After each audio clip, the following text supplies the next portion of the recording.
All right. All right. All right, guys, let's get started. Sorry for getting such a late start tonight. We had an exec session that ran over, and as you can see, we had some technical challenges getting set up. So welcome to the November meeting, Board of Supervisors, Schuylkill Township. We'll start out with the Pledge of Allegiance. Pledge allegiance to the flag of the United States of America and to the republic for which it stands, one nation, under God, indivisible, with liberty and justice for all. Okay, we have with us, on October 26th and November 8th, we had exec sessions to discuss potential property acquisition opportunities, potential litigation matters, and personnel matters. And we'll jump right into a presentation. We have Alloy 5 here tonight. They've been doing some work to study a feasibility study for the municipal complex here. So we have James, Brenna, and Randy, and I'll turn it over to you, Brenna. All right. I'm Brenna Heller. I'm the interior architectural designer at Alloy 5. Is the microphone on? Oh.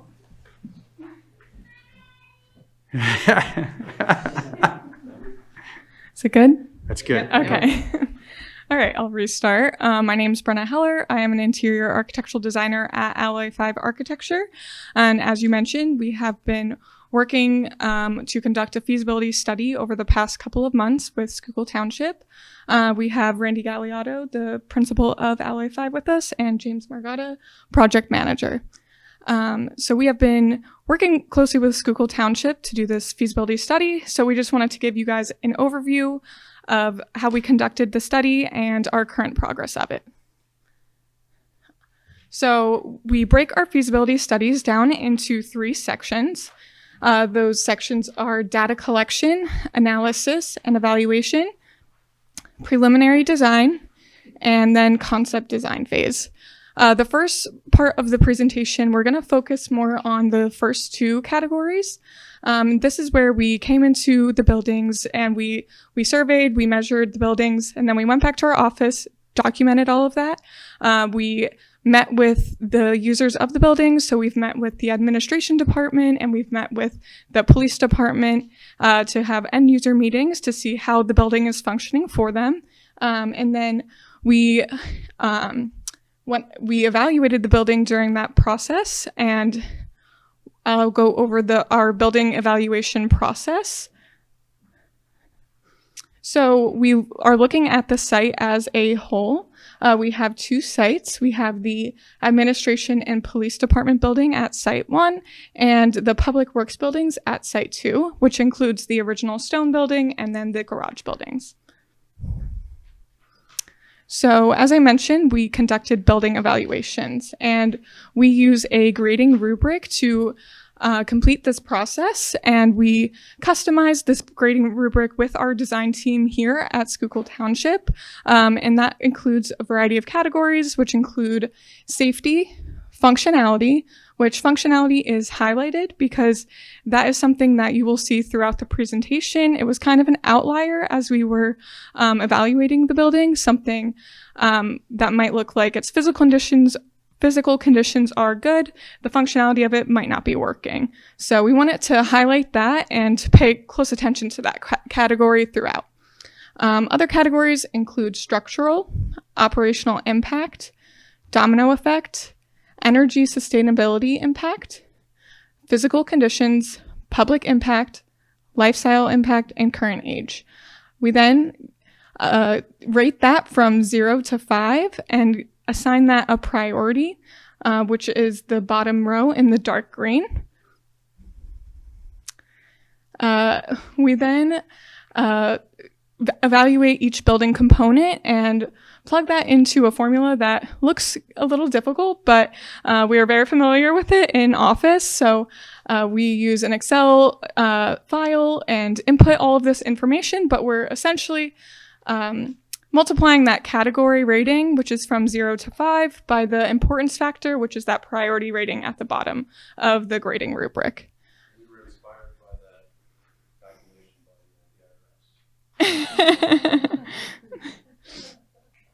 We also like to make this pretty simple, almost like an elementary school workbook. So it is divided by different colors, and we'll populate a rating from 1 to 10, and all the numbers within that range falls in between these priority ratings, which are excellent, good, average, poor, and critical.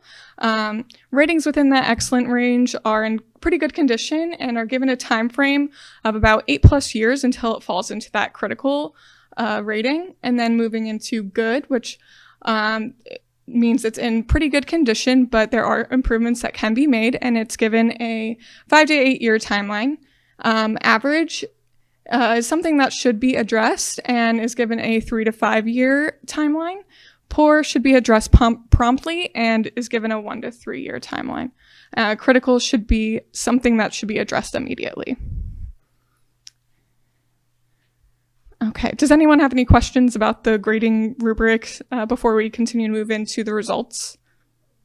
Okay, so starting out with the admin and police building, we have the existing plans here. Like I said, we came in, we measured the building.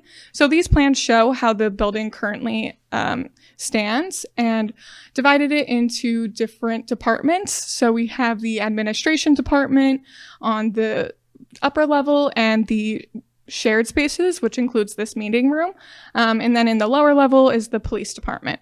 We then have a circulation department and building support category. And the overall building square footage is 6,442 square feet. This chart just breaks down those departments and their individual spaces within them and breaks out the individual square footages of those spaces. We then have some building statistics to the side. There's 5 administrative employees, 15 police employees. The administration department is around 1,200 square feet. The police department is around 2,700 square feet. The meeting room is around 1,200 square feet, and that creates the total of around 6,400 square feet. I'm going to pass it over to James, who's going to go over the building results. Hi, everybody. James here from Alloy 5. I'll continue on. So this is what we call the evaluation report card, similar to what you would receive in school. We try to summarize not only just the building conditions, which are the 5 categories on the left, but the spatial utilization or the utilization report on the right. So you'll see 6 categories from left to right: site, structure, architecture, mechanical and fire, electrical, and plumbing as your condition categories. And then your utilization category or your usage category breaks down into some, they all break down into subcategories. So you'll see most of the conditional results are on the green and yellow side. So I think that tells the story of a 30-year-old building. Was constructed in 1998, has about a 60 to 70 years lifetime. So we're about halfway through. It's a building that's been maintained conditionally. But the usage portion of that is telling a different story. Seems like the current layout of the space doesn't address the most adequate layout for employees and doesn't address growth. It doesn't address a few things. There are some problems with the layouts of both departments, so we can get into that as we move on. You guys have had access to our narrative, so I'm not going to go through every word here, but these are essentially those subcategories of the condition report of site, structure, architecture, mechanical and fire, electrical, plumbing. And then what I will get into briefly here is the usage. So we did provide these 6 categories for usage. I'll start with the red category, which is the glaringly obvious. I think it's a 1 to 3 year, 1 to 2 year.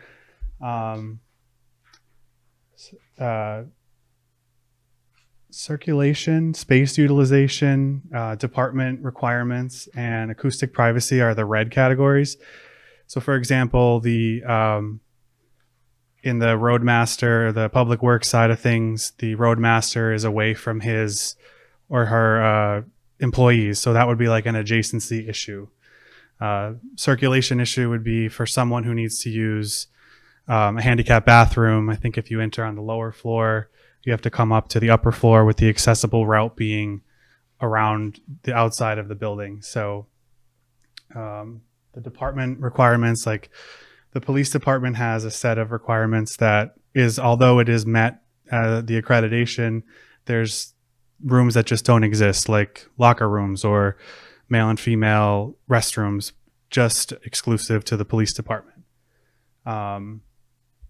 Other items there would be acoustic privacy. So although there are, we all work in a shared workspace, sometimes you have to have a private conversation, or you're in a cubicle with other people next to you, and it's very loud. It can get very loud, at least in the administration suite.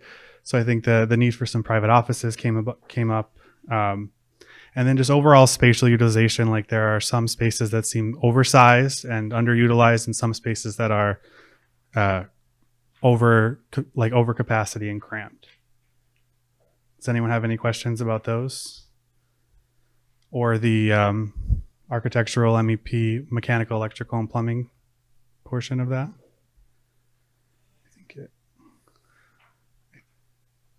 I think it didn't. I guess I was surprised to see that the safety was the average in terms of the front entrance, the lack of a double. If you see a lot with the public buildings, how they have a Double door. Mm-hmm. Right, so I was surprised that they were rated so high. So highly for that, yeah. And the glass windows. The glass, yeah.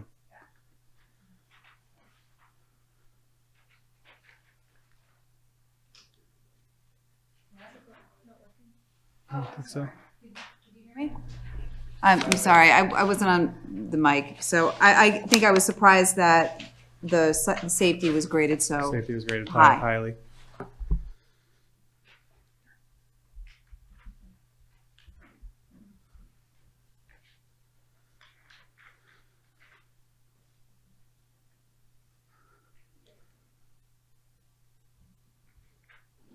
Okay, so we'll talk quickly about an abbreviated version of the Public Works Department. So that includes the road building and the original building. The original building is 1,860 square feet. Like I said, there's one office in there for the roadmaster. The rest seem to be storage for administration department and or other departments. So that lack of connection between this building and that building, just for storage. The Public Works Department, which is the other building on the site, is 7,434 square feet. And there were some functionality issues brought up there. They only have one overhead bay for trucks to enter. The rest is, all the other vehicles are sheltered, but they're not in that direct bay. And this is, again, the tabulated version of our reports for what is currently there, what's currently existing in the Public Works Department. So we did an abbreviated version, abbreviated report card for both of those buildings.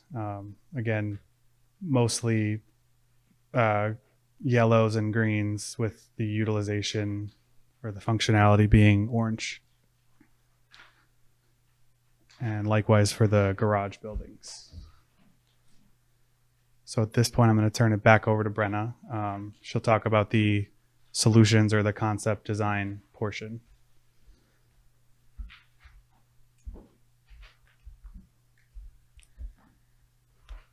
Moving into the third category of our feasibility study is concept design phase, and this is where we begin to look at planning some solutions moving forward.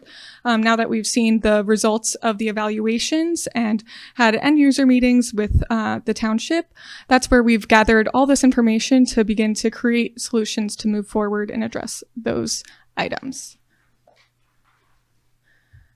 starting with the admin and police building. We have a couple tables here. They just show the existing square footage of each department, and it's kind of split up in between each level. So the upper level, which is what we're standing in, includes the administration department and the shared spaces, so the meeting room. The existing square footage of the administration department is, like I mentioned earlier, 1,200 square feet. And then we started to come up with some programmatic recommendations that address some of those critical or average to anything basically from the good to poor rating in the report card to bring that up to an excellent rating. And those items include increasing office privacy and size, increasing storage, increasing security measures, separating mechanical, electrical, IT, and storage spaces as they are all combined into one room right now, and adding a conference room of some or meeting space, and improving the overall layout and utilization. In order to complete these items, it would bump up the square footage of the administration department to around 2,100 square feet. And then for the meeting room, we would like to address the space utilization. The size is not necessarily an issue, but the way it's being utilized could be improved. And that that would remain around the same square footage. Moving down to the police department, the existing square footage is 2,700 square feet, and we would recommend to make programmatic improvements such as resizing and adding private offices, removing unused spaces such as holding cells, adding a break room as there is no space for the officers to take a break or decompress, adding designated locker rooms since that's combined into one right now, adding a conference or training or a meeting room of some sort, and again, improving the overall layout and utilization of the space. And to do that, we would bump up the square footage to 3,657 square feet. So this would come out to be a total of 2,600 square feet to bump up the utilization of and meet the programmatic requirements of the both departments. This is, if you add up the numbers, it will not come out to be 2,600 square feet, and that's because we apply a grossing factor, which includes things like wall thicknesses, circulation, and things like that.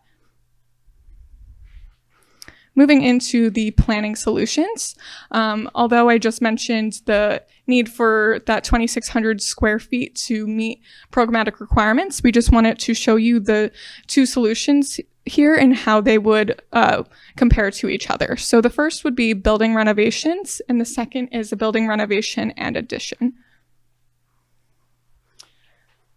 So the building renovation would maintain the existing layout, and it would include an interior renovation. It would include infrastructure upgrades and some site improvements. And we created a project checklist, and just to see where which solution checks off which boxes. So our project checklist includes improves building and site conditions, improves building and site utilization, accommodates future growth, all department requirements are met, and maximizes spatial utilization. So you can see in this option that it only checks off the first two, which is improving the building and site conditions and its utilization, but it does not accommodate any future growth. It still does not meet the department requirements.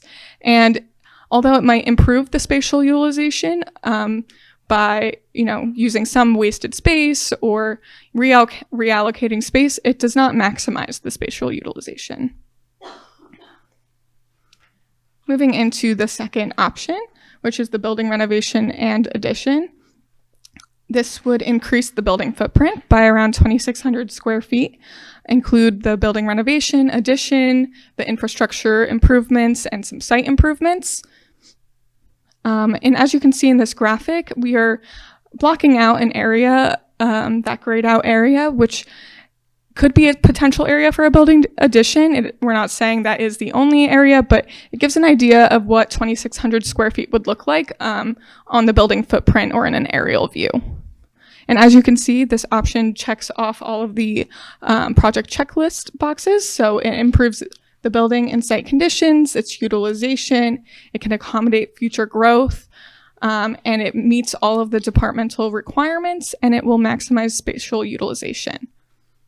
So looking at those two options side by side, you can just really see which boxes each option checks off. So you can see that in the renovation option, you are just still not able, although it can improve the building, it is not maximizing the utilization and not solving all the departmental requirements. And I think this just shows that the building is maxed out on space, and the building addition is necessary to meet all those departmental requirements. So moving into the public works. Our programmatic recommendations include, in the original stone building, just basic infrastructure upgrades, such as replacing finishes, bringing it up to ADA standards, and some MEP upgrades. Mechanical, electrical, plumbing. Yes. And then for the roads/garage buildings, we are recommending to add a garage bay, make site improvements, and also increase office area, as the roadmaster is currently located in the original building and not connected to the garage building where the rest of the roads department meets. So this would increase the building by approximately 1,400 square feet, coming to around 10,694 square feet. As I mentioned before, this grade area is a proposed location, but not necessarily where an addition has to go, but shows you what that size would look like on the site. And this project checklist, this option is our only option we're proposing, but it checks off all of the project checklist boxes. So it improves the building and site conditions, utilization, accommodates for growth, meets the department requirements, and maxes spatial utilization. And that pretty much wraps up our presentation. So if you have any questions.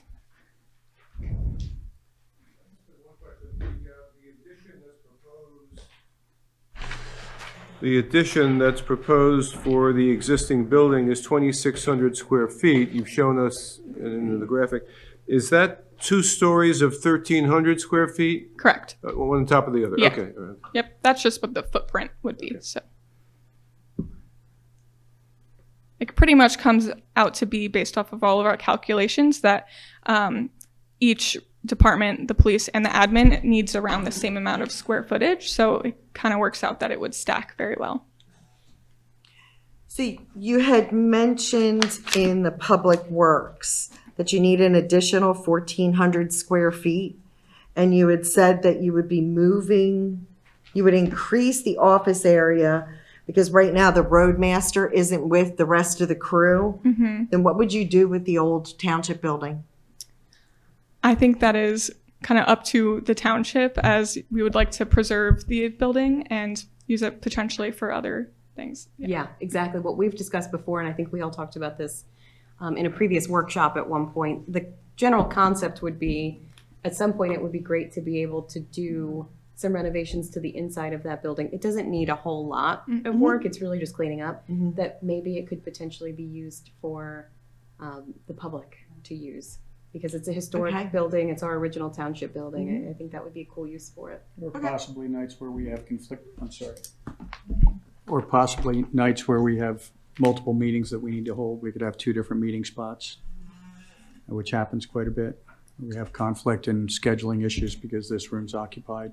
Yeah, absolutely. But in its current condition, it would be great to be able to do that. But in its current condition, it's used right now for storage of old files. There's a whole bunch of stuff in there and confidential things that we can't allow people in. Plus Nick's office is in there. So we try to keep people from having meetings at Nick's office.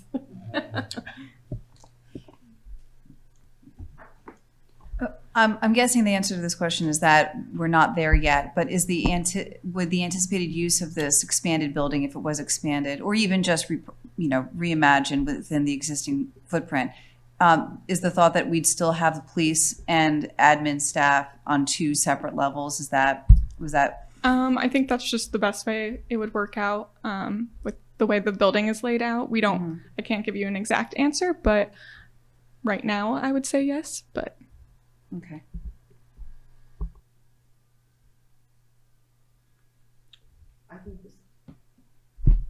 I think this looks great. I think you guys have checked all of our boxes and addressed a lot of our concerns. Yeah, one of the concerns I had, and I don't know if you're at this phase, you're addressing more square footage and needs, but you mentioned safety upgrades of rooms like this where things could happen because it's not very protected from a nut job that might try to drive a car through. Are they in the next steps? There's definitely some. Randy, can you do that? Just, it's Yeah. for the purposes of the video recording. That's okay. Too late. Cat's So out of the I was bag. going to say that we will have those conversations private and make those recommendations in a little more private setting. And I Got assume it. you'll Gotcha. solicit the input of the police chief and all Okay. those other things. Good. And we have been discussing Yeah. those items in our Gotcha. working meetings. Any other questions? I'm excited to see what you guys come up with. Awesome. So next steps. Where do we go from here?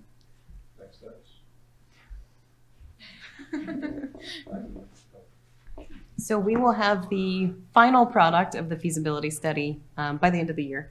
So we'll have it, we're actually planning on having that by the end, let's say December. We had to push back this meeting from a prior meeting, so I don't want to rush them now. But and then the next step would be us, the board, thinking about hiring the next step, which would be retaining an architect for the design, the actual design phase of architectural drawings and plans, and then moving into bidding the project and out for construction. Did I miss anything?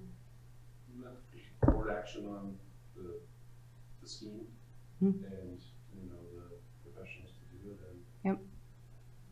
2 steps along the way. Yeah. I mean, I have to say, I'm actually pretty pleasantly surprised. It seems like a modest recommendation in terms of an increase of square footage. You can imagine that you might not always receive that kind of modest recommendation or an increase. But I was pleased to see that we could achieve what we need for the township with not some grandiose plan for expansion of the building, since this is taxpayer money. We have to be cognizant of that. So I have to ask the financial question. I don't know if it's now or later that you get an idea, but is there a rule of thumb that you use per square foot of new construction? There is. Can you go to Yeah, the do you want microphone? Yeah, sorry. So it's changed drastically, over the past few years. It's size dependent, right? So, and it's program. Your police department's going to cost you more than your admin. So I would say because I'm assuming you want me to throw numbers out, and I will. We look at like $350 a square foot budgeting for like a renovation project, and for a police department with the proper security, probably around $500 a square foot.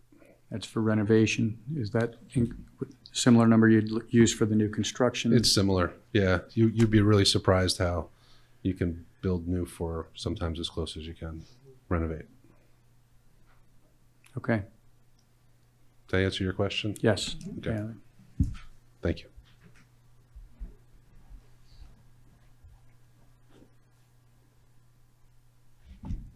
Anybody else? So to do back of the napkin math, if we're looking at the roads department, that's a different animal where you're not renovating, you're only doing new construction on that portion. But this building, you're saying the renovation would be everything, top floor and bottom, and also the new construction, similar. Okay. Okay. Great. Thank you. Great job. Yeah. Thanks very much. Thank you, guys. Thank you.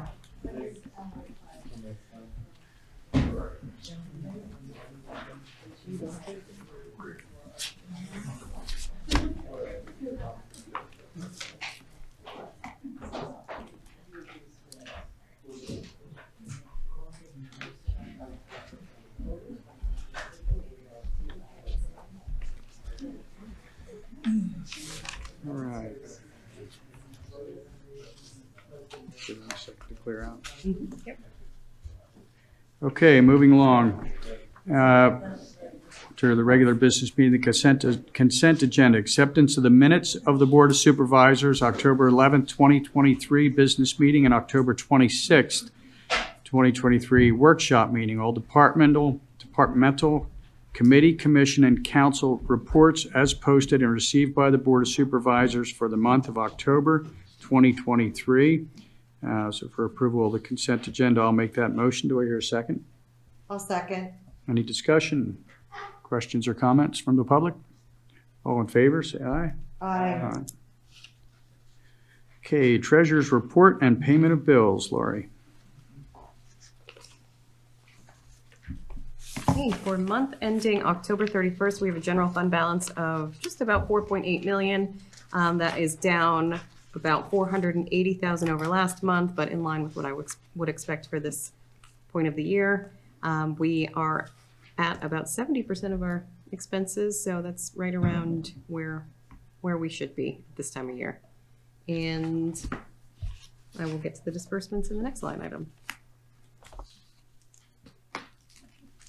Excellent. Okay, I'll make a motion, we accept the treasurer's report. Do I hear a second? I'll second.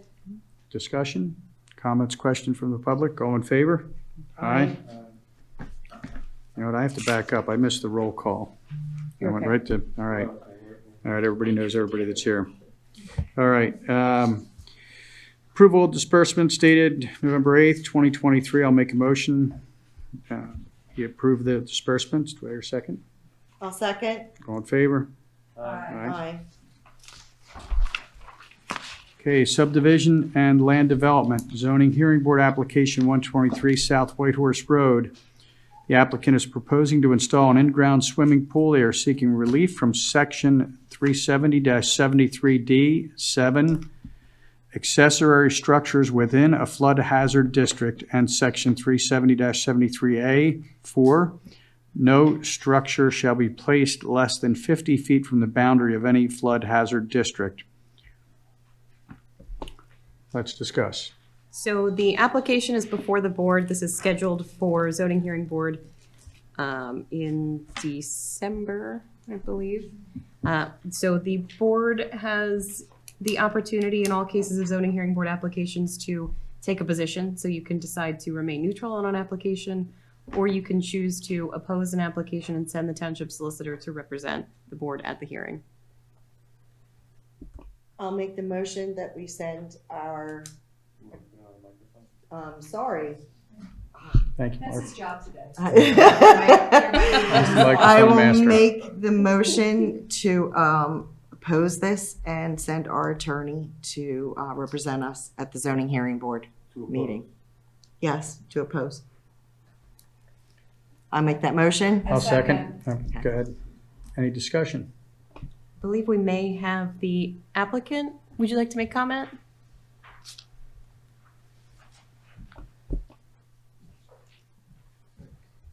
Hi, Alyssa Payne. I don't know if what you guys have been provided, but what we're looking to do is that we've got about 2/3 of an acre on our property. And in the backyard is kind of a man-made pond. There's no flooding for it. We never had any flooding issues for it. We don't own the pond, but that's what backs up to it. And so there's been a zone 1 flood buffer and then a zone 2 flood buffer. And what we're seeking to do is still be outside of zone 1, which would be 50-foot setback at least from the pond, but still be allowed to be within zone 2, which is already where our home is. We've never had any flooding there. There's nowhere else on the property we'd be able to put the pool. You know, we have a 2-year-old son, and we really would love to be able to enjoy that with him. So we've kind of looked at all the options. There's just really nowhere else we can put it on the property. And so, like we said, we'd love to be outside of that 50-foot buffer from the pond edge, but still within, I guess that's a zone 2 buffer. So Is there anywhere else on the property that a pool would fit that's not in the there's floodplain? not. The front is all just the driveway. The entire backyard is within that zone 1 buffer. That's even closer to the pond, and then we don't even have a side yard on the other side, so there's only the one side yard that has any space to build. Any thoughts, discussion? The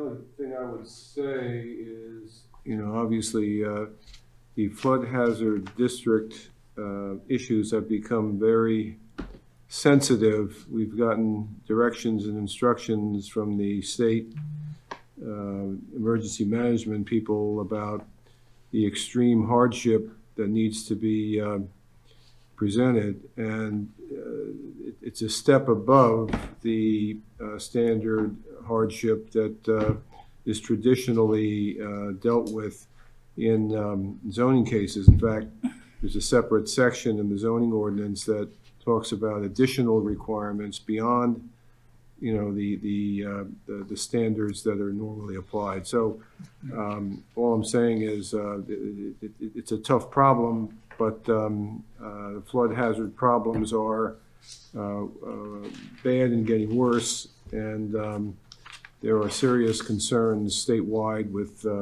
flood hazard issues. So it's up to you, but that's my observation. And Bill, I mean, just in terms of the justification for not a variance an exception to this, would an extreme hardship be characterized as a swimming pool? The swimming pool is never a hardship. I mean, it's really basically the hardship requirements are essentially that you can't use your property reasonably without the relief. So, they're granted sometimes when there's no problem. This one is problematic because it deals with this, flood hazard district, which is a high-profile problem. And we did receive communication from the acting state, emergency management people saying that you really shouldn't grant these unless there is extreme hardship. Again, as I said, more significant than the standard hardship. So, we're just trying to protect the township generally from, the consequences of flooding, and, the standard is the standard. Now, I'm not, again, making an argument either way. I'll do whatever you want, but this one, it's a little different than your ordinary variance case for those reasons.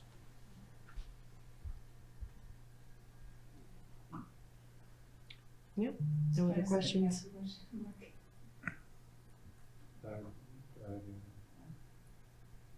Any other discussion?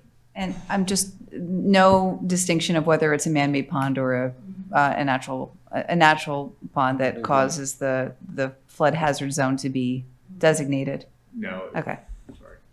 A pond is just based on being, for the analysis here, over 1 acre, and this is 1.1 acres. I don't know if this was man-made or a natural pond in this area.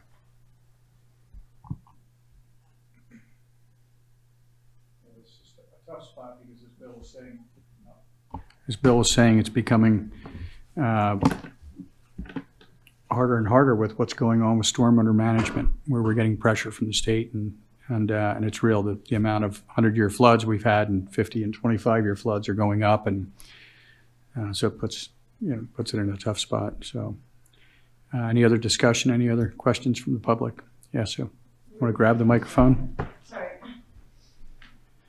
Sue Aaron Shield, 130 Valley Park Road. Would it be a flood zone if that pond hadn't been put in? No. Okay. So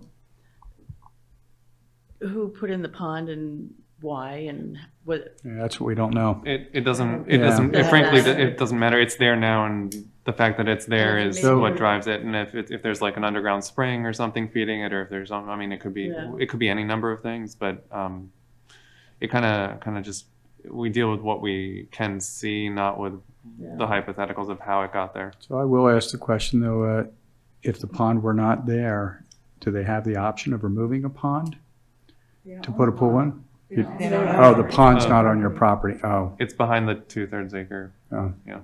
And you made the pool as small as possible and all that? Yeah, okay. All right, any other board questions or discussion? All right, we have a motion, we have a second. All in favor? Say aye.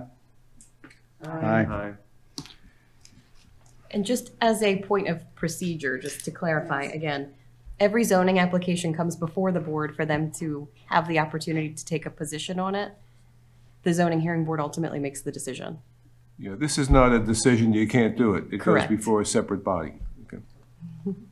Sure. All right, next we have zoning hearing board application 160 Continental Drive.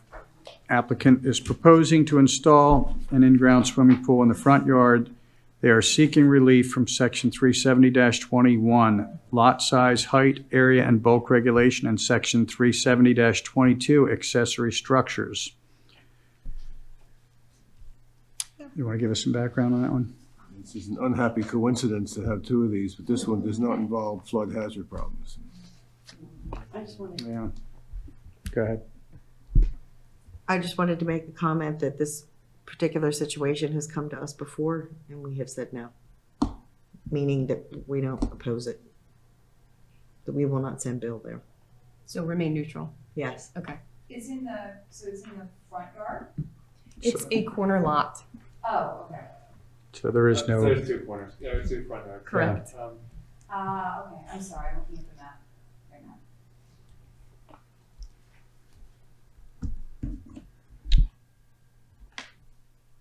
Mark, your thoughts, or anybody have any comments? My computer restarted and I cannot see it. So Yeah. It's not Friday night. How did that I happen? don't know. I was just thinking the same thing. Because I don't turn it on. What's Friday night? Well, that do with would be it.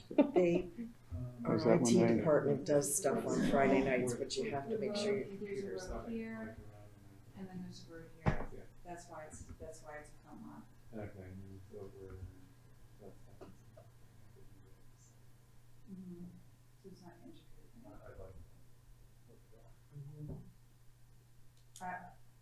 integrated. I would just, my comments that I would let the zoning board do with it what they will.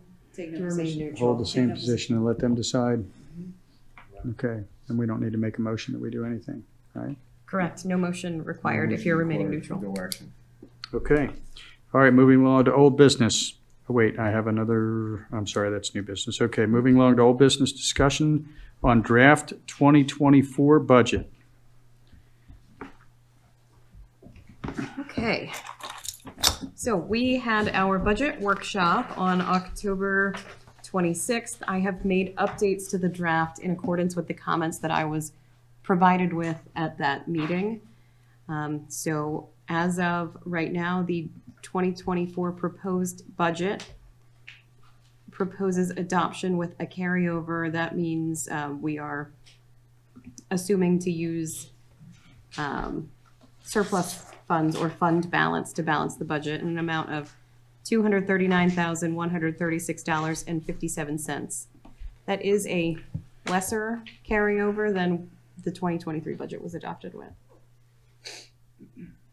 I circulated the updated draft. Does anybody have any questions or comments specifically on the items that were amended? And I can then go over the outstanding items that I still need input on.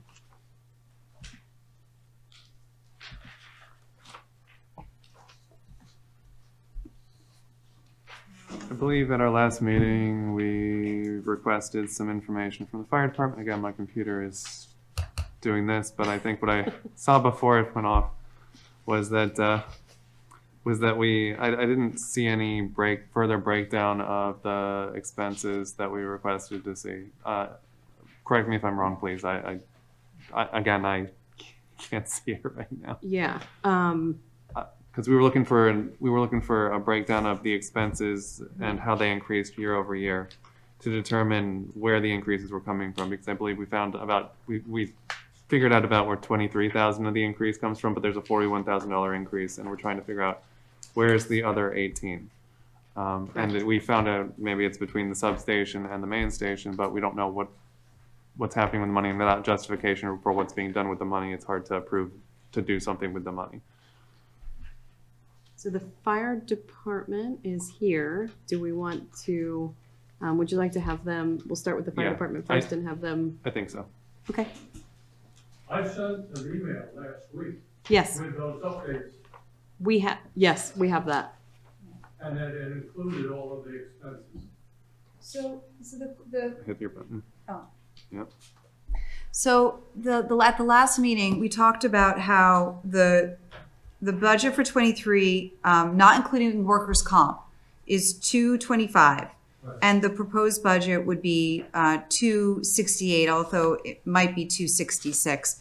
And so, there's about a $40,000 difference there. And we asked for justification to show where that increase for the portion. Now, we know that the budget for the fire department is much larger than the portion that the township supports. But we wanted some justification to show where the increase was from last year to this year. I think at our budget meeting, we said we could figure out, with reasonable certainty, where 20,000 of that about was coming from. And it looked as though the other 20,000 was coming probably from the substation, the main station and the substation. And so we had asked to see, my recollection was the costs from 23 to 24 as a comparison to show where those increases were coming from. And I saw what you circulated on Friday, and I'm not seeing that provides that comparison. Well, I readjusted our request because we were not aware that our funding for the stipend or crew, as I had noted, had been dropped from 120 to 60. So the new request covers the 60,000, the 12,000 for accounting, 50,000 for insurance, station 68 at 54,000, substation at 10,000. Vehicles, our vehicle expenses jumped drastically in this year. Yeah, I'm trying to rotate it. It was 71,006 last year, and it's projected to top out at 137,000 So, this year. so So that I have increased the vehicle assistance up to 80,000. I thought vehicles are capital purchases and not our capital fund. so I think the difficulty here is for 2023, we're seeing the total expenses that you've listed here is 541,926. But that's the total expenses for the department, not the portion that the township pays. Correct. So we're trying to understand where the increase is from 23 to 24, and we don't see a 24 comparison to 23 for each of these items that you've outlined: accounting, audit, bank charges. And so I think it's just challenging to see where the increase is. It's not the amount. I want to be clear. It's not the amount at issue. We recognize the value that the fire department provides to the township. We just need to understand where the increase is so we can justify it. Am I stating the thoughts of the rest of the board? I mean, that was my recollection from the budget workshop. I think we're only talking about 20,000 that we're trying to understand and where it is and what increased from 23 to 24. So we don't run our budget per station. I'm gonna remind you. A question you're asking. We can do that. Yeah. We don't run our budget per station. We run it for the overall operation. So that's one thing it's not accounted that way. So we don't have that information for you. The reality is that over the last couple of years, we've been spending savings to keep doing what we're doing. And if we, we're asking for an increase. Everyone in the room is aware that the cost of everything is going up. And we're asking for an increase to cover the expenses. Kim limited his request to the $300,000 limit. The actual numbers for each of those categories is higher, but we're paying the rest of that. And we're asking more and more from volunteers that are getting tired. And we have to maintain their interest. We have to maintain their belief that it's a supported operation. And that I think that the consultant made it clear throughout the summer process that emergency services, the day of self-sustaining operations is gone. And then it's going to take municipal support to keep the emergency services going. I don't think we disagree. I mean, we don't. So, but there's been for the past, I mean, since I've been on the board, this ongoing discussion with the fire department how we can be receiving financial information year over year to make sure that we can justify to the taxpayers that the money's, I believe you, Tom, that the money's being used wisely, but we have to justify that. We can't just write a check saying because we believe you. So what's the plan? But you see our overall cost, and you know that, we're only asking for a portion of the overall cost from the township. We're doing the rest through our own fundraising and everything else. We're also taking steps to address your concerns about different detail in accounting moving forward. But it just wasn't done that way in the past. So we don't have that breakdown that you're asking for per station. So when I look at the expenses from 2022 to 2023, I'm seeing 514,000 was the 22, 541 was 23, an increase of about $27,000. Is that how you're coming out with that number? Is that something that you're plugging in to say, we know our overall costs have gone up this much, we can afford to pay X percentage, we need you guys to help offset the increases? Is that? I mean, I'm trying to plug the numbers in a way to say, trying to help you out. Right. Yes, those are the figures. This does not include 100% of the expenses. The incidentals, I did not include. These are the major categories. And yes, they have gone up 27,000. We were also chopped 60,000 last year or the year before, and that hurt. We had to dip into more savings and we're trying to recoup and get back on an even keel. If I remember, part of that money was really shifted from one category to another to say, hey, we got a lot of capital improvements coming to fund that. I think that was part of where that came from. But I guess what Danielle's saying is just trying to document everything so we have it tidy, so we know where the money is and why it's different is what we're looking for. Everybody appreciates the heck out of what you're doing. Your volunteer hours and services are incredible. This is the first year you have actually asked for a breakdown. In the past, we have asked for an amount, and it was up to us to spend it where it was needed. And I think we asked for the 24 cost, the total all-encompassing for this because we couldn't get. I see Danielle and Mark are chewing on some things, so I'm going to let you guys come back with a comment if you. We're just trying to. Yeah, I'm trying to find justification. Trying to piece it together. So I know last time we talked, you said you didn't have the breakdowns for the township portions, and I understand that. And then the question was, so maybe we can find the increase if we show the overall portion. So you've shown the overall portion, which is appreciated. And the overall portion is shown, but we don't see the overall for 24, so we don't have the comparison from 23 to 24. So we don't. That's kind of where this disconnect is like we're trying to find which items are going. I know everything's going up, but like which ones are going up the most and causing the big jump that is kind of that question. And that's where we're at. But understanding.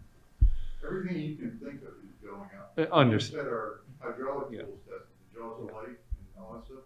We just set it well maintained, it's $5,000 Yeah. just to get service for the year. I know. We have all of our air bottles out being tested, 25 at a time. Remind It's gonna be another 5 or 10 grand. remind me if you could what the vehicle line is, because I know you classified different things under vehicle, and we generally call those things capital. But what's the vehicle line entail? Vehicle expenses, General maintenance of vehicles. Is that the 80K? that, we have two loans, parts, service. And that's the 80,000 line. That's what we're asking for. I know you've got a truck that you've been trying to keep alive for a while. It's dead.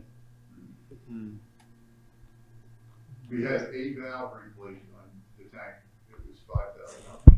That's a capital cost. Some of it Truck can be was auto about expenses. 28. Some of them are. So. We had another one for 12,000. Yeah. I mean, it's just astronomical.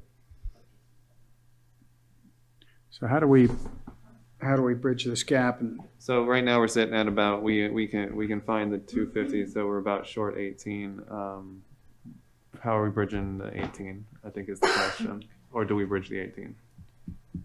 I think what we need going forward is just a clear And we expenses that we can. And I know we're gonna with the fact that you've pulled out the township expenses for this year. I know that 24 and 25 will be cleaner. The question is, I guess So we're at about 18. There, cap's 18. 18 that we can't At the quite risk of- allocate. How does the board feel about starting to inch the stipend back up, knowing that you've got that it directly impacts the service? That if you have a driver and at least some money to help fund somebody there as a firefighter at the same time, that we start moving that stipend back up to offset some of their expenses on labor, and because they are paying people to stay there. That some of that's coming out of us, and they're covering the The rest. 120 covers 2 drivers, or a firefighter and a driver on duty during the daytime. Year during the round. week. Yeah. And cutting it back, we may well have to cut back to one individual. And with one individual, you can't get a truck out. The driver has to stay with the truck, and you need a firefighter to do the actual fighting. So if the stipend instead of 60 were 78, and I don't want to tell you guys how to run your business, but if that were increased to start moving back in that direction, because we reduced it when we put other money into sprinklers and other projects, and said, hey, let's shift and try to keep it within a certain range to not increase too fast, but we do need the service. And you guys, as we all know, you're doing a great job. So would that help bridge the gap If they use that as the justification, Yes. then we can consider it. Is that where you'd like to use that as the justification? Yes. Okay, I'll make a motion that, or are there any other discussions on items in the budget? I think we're done talking on that Do one. we need to address their capital budget request, because we didn't have that last time? Yes, and Yeah. I don't need a specific motion on that. I just want to clarify, because I am having to. The number won't change. Just, The number in here won't change. it does change because I have 268 in there, and that their numbers seem to add up to 266 based on what I'm looking at. Oh, yeah. Yes, With it's the 266. yeah, you're right. Correct. Thank So you. just to explain what I'm doing here, the board has to vote to advertise this budget tonight, so I need to make all of the edits in real time. Yes. So I just need. Oh, no worries. Then we'll continue on when you're ready. So we're giving you what you asked for, it's just that our math adds up to 266, not 268. So it's a difference of 2,000. And we haven't given you anything because we haven't voted on it. It's Yeah. still separate over here. Yeah, I have the Yeah. workers' comp is in a different line item for me, so we're covered on that. So this Thank is you just for the bearing with operating. us. All right, so I have, And, I mean, it should be noted too, that we have a newly formed committee that's gonna be meeting probably monthly, right? Yeah, we want Yeah, to, that's we want to get back. And Yeah. have it all squared away for And next year. this is why In I'm August, very in confident next July, year. we're gonna going talk about that. Yes. Not August, July. In June, I'll be knocking on your door saying, hey, where is it? And that means you'll get it to us in July, by which I mean Okay, so I have. All right. So I've Yeah, we're all, changed. Do we need yeah, time can breathe to on send here. us You're something, documentation changing the stipend amount? No, I'm okay. Okay. I'm good. So I've updated that line item to 266,000. Excellent. Okay. So yeah, we can jump to All right. their capital line if you'd like. Sorry, I'm on my. It is, where was it? I had it. It's page 13 of 14, and it is, no, that's workers' comp. No, that's, is it, after the main one and also to that? It is after, should be the first fund after general fund expenses. Wait up. And on my sheet we're about there. It's immediately after the last page of general fund expenses. There you go.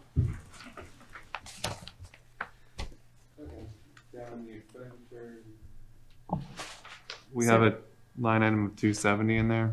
Correct. So at the budget workshop, the direction I was given, what the fire department asked for was keeping that 70,000. That's the remainder. That's a carryover from this year that hasn't been spent yet. We're gonna forget that. You don't want the money for, As expensive as the vehicles are coming, we're gonna limit the capital reserve fund for equipment. We're not gonna ask for any money for the capital improvements. so you want zero, you don't want the 70 for No. the water project? No. Why Oh, not? yeah, you still, Is it done? No, No, you're gonna need that money. we're gonna need the money, all of the money to buy equipment. Rolling stock. That's what we were talking about before, about trying to stay ahead of the curve. We know Right. we have 2 trucks in the next 5 years that we have to at least Replace. put money down on. It's gonna take a couple years to get. Yeah. As you know, 2 to 3 years to get one. As far as the water project goes, yeah, we're not finished with it. But our number one priority is going to be having an adequate fleet. If we need to, I think we probably will need someone sort of finishing the water project. But Kim knows the books better than I do, to be quite honest with you. If he feels comfortable, if we can finish the water project without getting into the capital line, that's a great thing. We still need the money we put into the capital fund because the Well, trucks are I'm crazy in cost. I'm gonna caveat real quick. We weren't proposing to add any, we were proposing to distribute. Because right now, we're still not proposing to add to it because we never received any like cap, we don't, without the, so in other words, we had it listed as 270,000 combining the two numbers together, 200 for equipment and 70,000. Right. That was the water. You're saying you want to keep it at 270, but that's going to be allotted for equipment. They're not putting money in, they're just saying, do we want to access our current money? I would say Correct. I would say, if we're fortunate enough to get to the point of ordering a TAC unit, and we can find something pre-built, which would be my goal, to save on engineering right now. Maybe I would earmark the 270, just your. Okay. For new equipment. I would earmark the 270 towards new equipment, and if we don't have the adequate funds to Gotcha. finish the water project, we're under an obligation to finish the water project because it ties into the sprinkler project, which was grant money. So we're now at the whim of, waiting for the pit to come in, yeah. the pre-manufactured And- pit. So, yeah, if you're asking from the funds already on hand, maybe we need to access some of it. Yes. Yes. That's what we're discussing right now. So the 270 number that we had discussed in our last meeting is still solid? Yeah. Okay. As far as That's all we need to accessing. know. It's access. It doesn't necessarily obligate you to pull it out. It just, Right, right. you're asking for access to that money for next year. Worst case scenario, you don't spend it. Right. And then Yeah. it sits there into 2025 and we talk about it again. And it's okay if they needed 250 down. It's a on the vehicle and placeholder. 20,000 for the water, as long as it Yes. doesn't go above that. Understood. Correct. See, So you have the options. If you find the truck or if you need it for water, you can pull from that. Yeah, and if you don't To need do- it to this do what year, you then need it to rolls do. over and we can talk about what you want to use it for in 2025. Use it last year, this year. Hopefully, we don't need to use it, but I don't want to slam it. Yeah. and- Gotcha. and- Okay. Yeah. All right, then I think we're in good So shape. we're That's good with on- everybody? Great. Yeah. Okay. Good. Any other items in there that need to We be don't have discussed? to vote on this from- individually No, because no. we're going to vote on Correct. the entire budget at the You're next gonna- meeting, To That's advertise. correct. after we Yes. advertise This it. is, yeah, for That's advertising only. Okay. All right. Okay, so that So- discussion Yes. doesn't fire require an action. department- Nope, no action required. I have what I need for those items. Excellent. So I have left the capital fund at a $270,000 expenditure.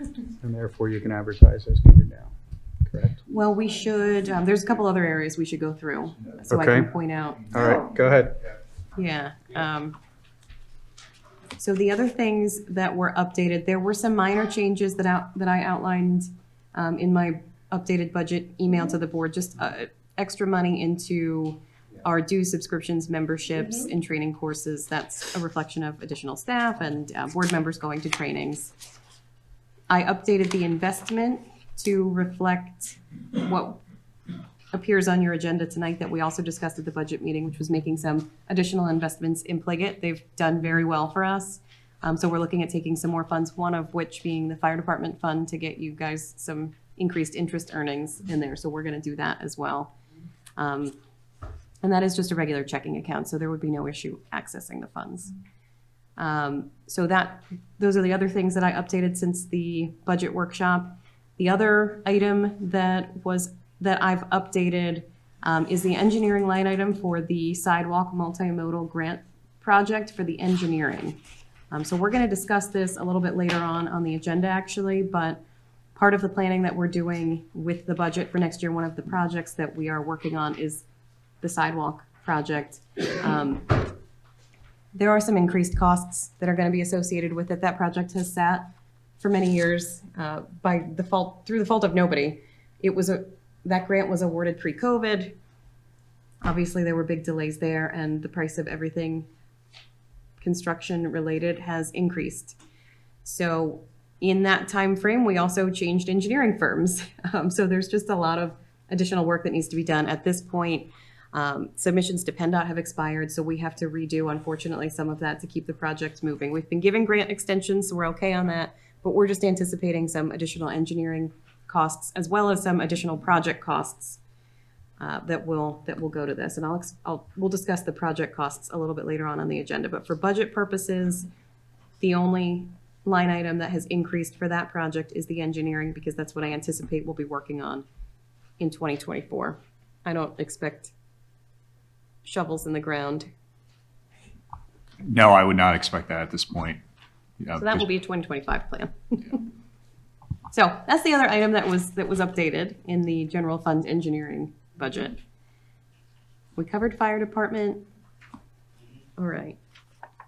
Any questions, comments on anything else in the general fund expenditures or revenues?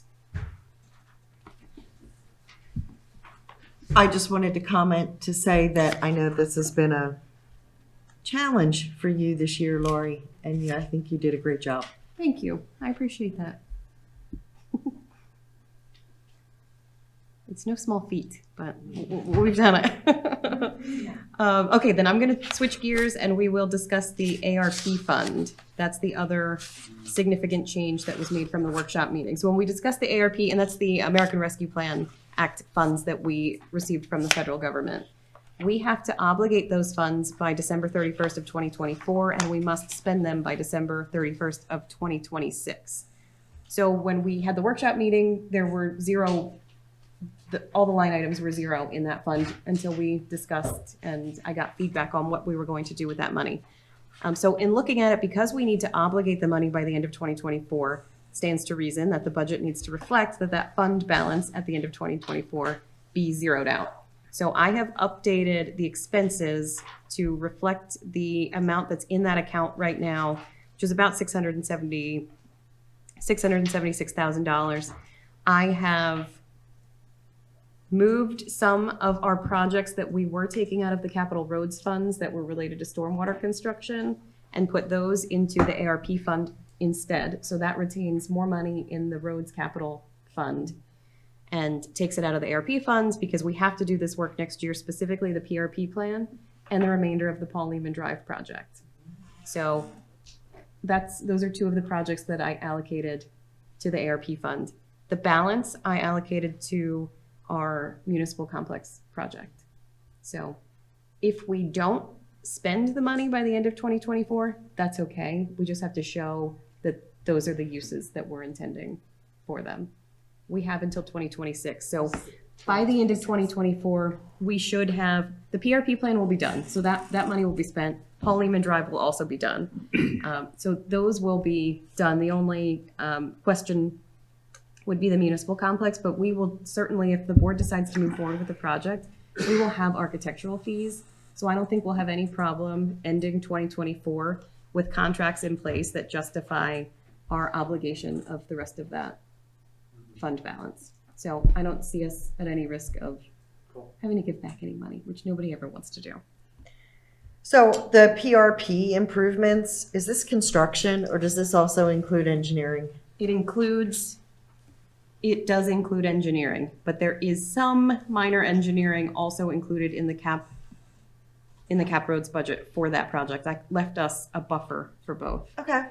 And we are anticipating doing some of that work in-house, so we're gonna try to reduce the overall project costs that way and not have to go out to bid for the entirety of it. We will have to go out to bid for a portion of it because some of the work is just too complex and will exceed the bidding threshold. Okay. Cover that sufficiently? Yes. Okay. We did Man, a few look words. into, yeah, poor Paul. We did explore, and Paul and folks in his office helped and did a mad dash to try to find us any sort of grant funding that we could potentially use for this project. So far, we've hit a wall just with deadlines in because we have to have the work done in 2024. We have no option. And a lot of grants, like they're not going to line up to get us the money in time. So that's another major reason that I moved that project into the ARP funds. Good. So that would reflect, you'll see the changes that I just mentioned reflected at the capital roads budget. I pulled things out of there. Nothing got more expensive. And that's, If we did get a grant, yeah. I'm sorry. If we did get a grant, just by miracle, we could use the grant money for the project and we Yep. wouldn't lose Correct. that. I mean, so, Correct. okay. Yep, we have to obligate the money, so it's important to show it in the budget. It's broad enough. We have certain uses. They relaxed the guidelines on how to use that money. But it's just really a matter of when we report it to the federal government, we have to have a plan in place. But Yeah. yeah, if we get grant money, that just means we have more left of that fund to do. We're acting in good faith and this is Absolutely. our reasonable expectation of how we're going to spend the money. Yep, I think it looks great. great. Okay, I think, let me just check my notes, but.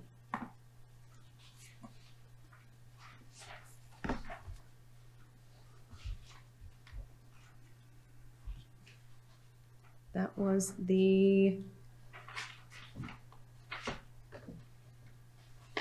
summary of the changes that I made that were outside of what was discussed at the public meeting at the workshop.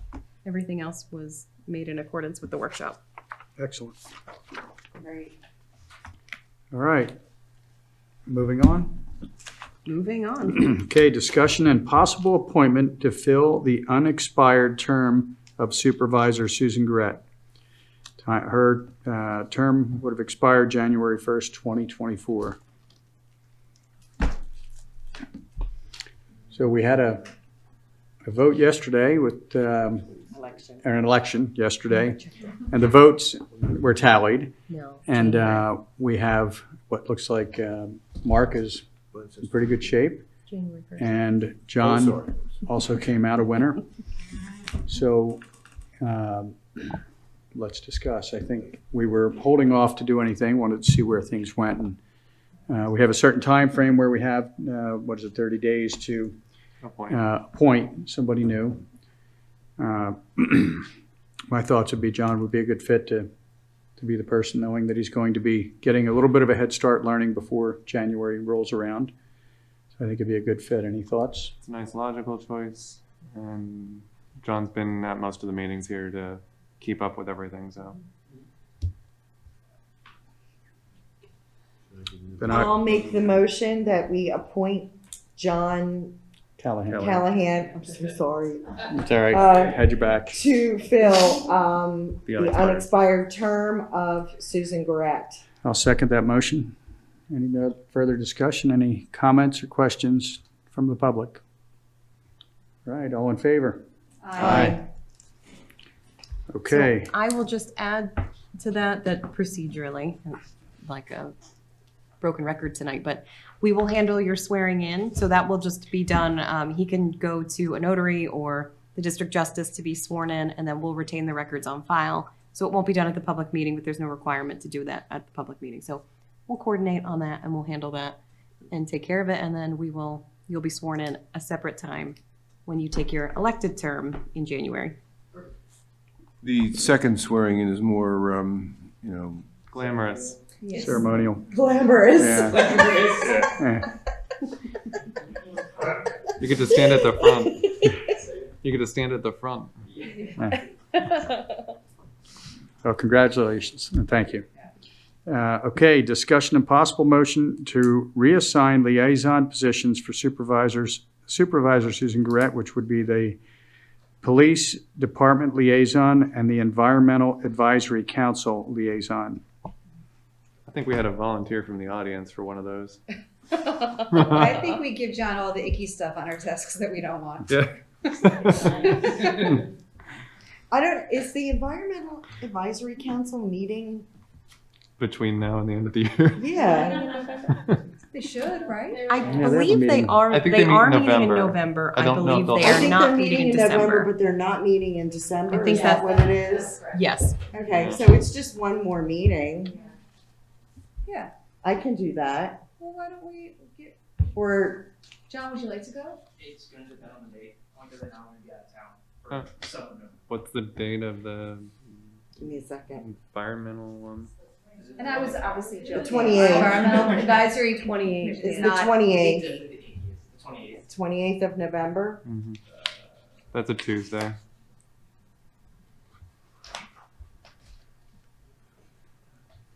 Yes, and the Environmental Advisory Council is not meeting in December.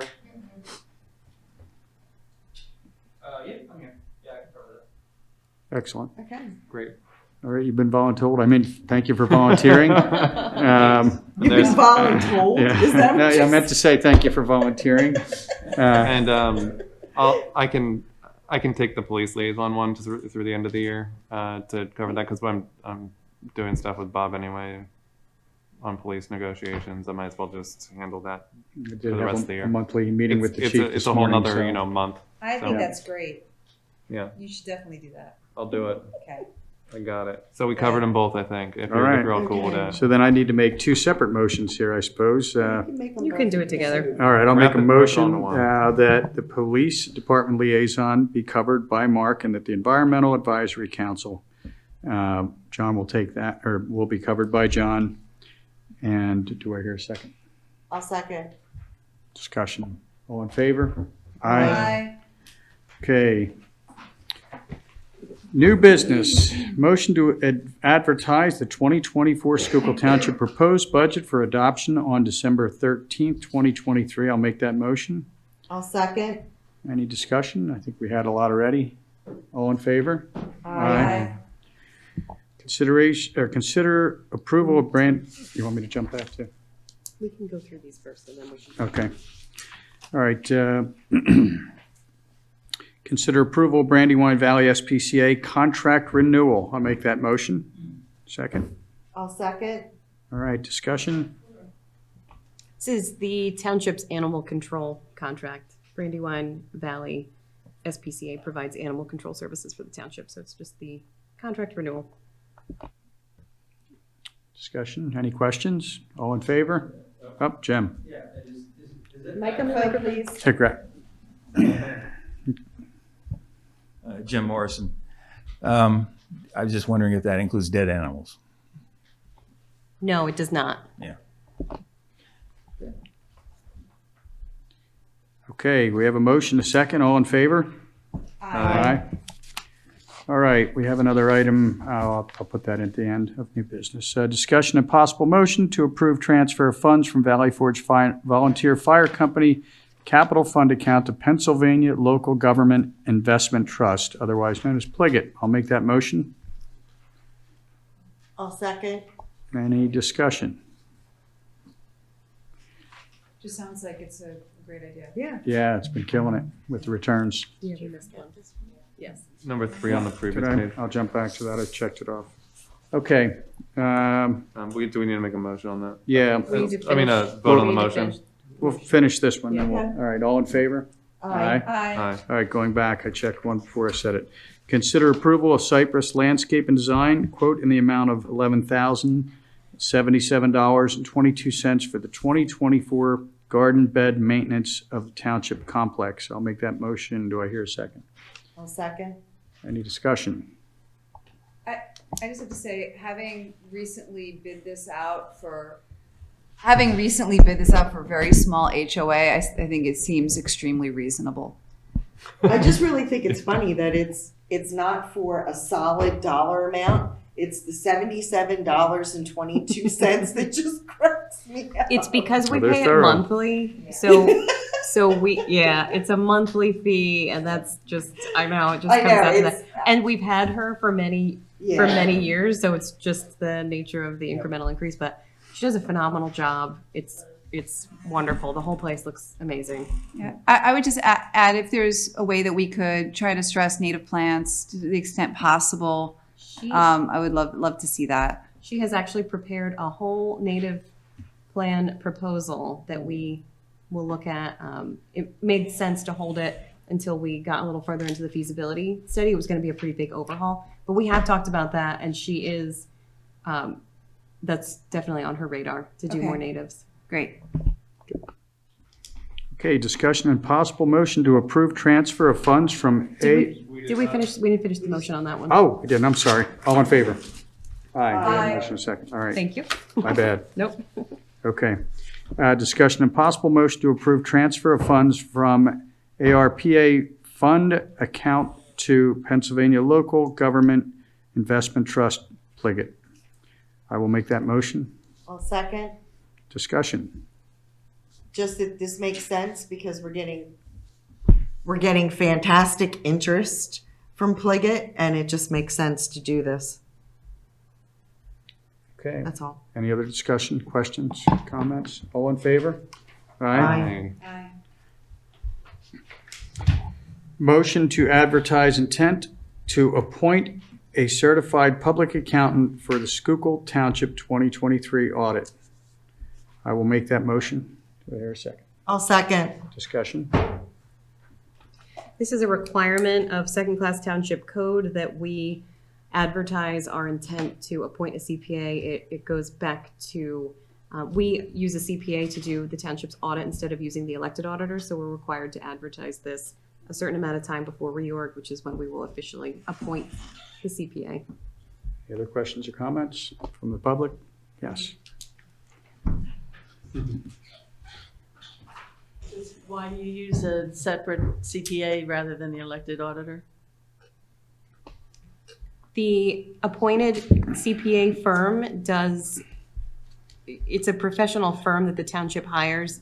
The elected auditors are a holdover from old township code. Most townships today, and especially with the amount of money that the township has in its various funds that we have to manage, it's just the way that most municipalities are going now, is appointing a CPA firm versus relying solely on the elected auditors. Our elected auditors still exist and can still participate. It's just that the CPA firm handles it on a professional basis. What does an elected auditor do then? And those duties are established by the second-class township code. Generally, they have the opportunity to review the audit, but they do not have really any other duties because we have an appointed CPA. But we're Lori, required to have elected auditors. Do we even have a quorum of elected auditors at the moment? We have. No, you need two. Two. Yeah, we have two. Do we have two right now? We have Okay. Yeah, and one just there was a write-in on this. Write-in, too. he was a write-in candidate. Oh, okay. Okay. Good. It's also usually a write-in because most municipalities do hire the Because professional we firm. Yeah, we have a and CPA. everybody kind of realizes there's not a lot to do. But we are obligated to have elected auditors, and we are obligated to have those elected auditors meet in January to reorganize. So that's what we will do. We will. Excellent. All right, we have a motion, a second. All in favor?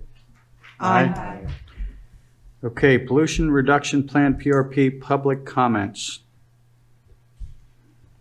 So at the last meeting, this was on the agenda, the board authorized advertisement of the pollutant reduction plan. We discussed at that time that this is an update to the plan that we've had in place. We had to make some changes to the design to better accommodate space that was available to us within the township. So this is part of the process to update the plan. We're required to put it on the agenda to open it up for public comments. We've been accepting public comments in person and electronically since we advertised the plan as well. So. Is there any public comment? Who gets those comments? They'll be included as part of the plan that's provided to DEP. Okay. Mm-hmm. Go ahead, Jim. A question on this. Can you give some examples of what's in the plan? I mean, what is being reduced potentially? You want to take it? Certainly. Yeah, the PRP plan, it's a requirement to reduce the total suspended solids. And that's based on Valley Creek having it had a couple different designations, but it does say that it does have some pollution. Now, the drainage area from the township that's impacting Valley Creek is very minimal. So the original PRP plan had proposed some basins that were on Valley Forge National Park land and some private land and some stream restoration, which to accomplish the goal of that PRP plan would actually be more disturbance and going on the public property. We've been fortunate enough to go through some discussions with members of the DEP explaining the situation and the small swath of land that Schuylkill has available to utilize. And we've come up with three particular items, an infiltration trench, a vegetated swale with check dams, as well as some silt sacks or dirt bags that we can put in a couple inlets to collect sediment. There's a requirement of a load that has to be reduced, and we are exceeding that. So part of the process is we prepare the plan. It gets publicly advertised. The public can have a comment if they want to discuss it. It gets included, and when it gets resubmitted into the DEP, the public comment notes are included so that they're aware if there is a public outcry of what the township's plan is. So we have not just Valley Creek, which is on the border of the township, but we also have Pickering Creek, and we have some other minor waterways. Valley Creek's the only one that qualifies for this. I'm sorry? Valley Creek is the only one that qualifies for this. Yes. Okay. And the other question I had was, this is labeled a pollution reduction plan. I think the average person might think of not water pollution necessarily, but air pollution. So is that any part of this? No, the Valley Creek, the designation is, I was just looking that up for you, sir. It's considered siltation. So there isn't an air or pathogen that's associated with the Valley Creek. I guess this is DEP's name for the process. Correct. Correct, yes. Yes, Yeah. it's their nomenclature. Yeah, we didn't get to choose the name.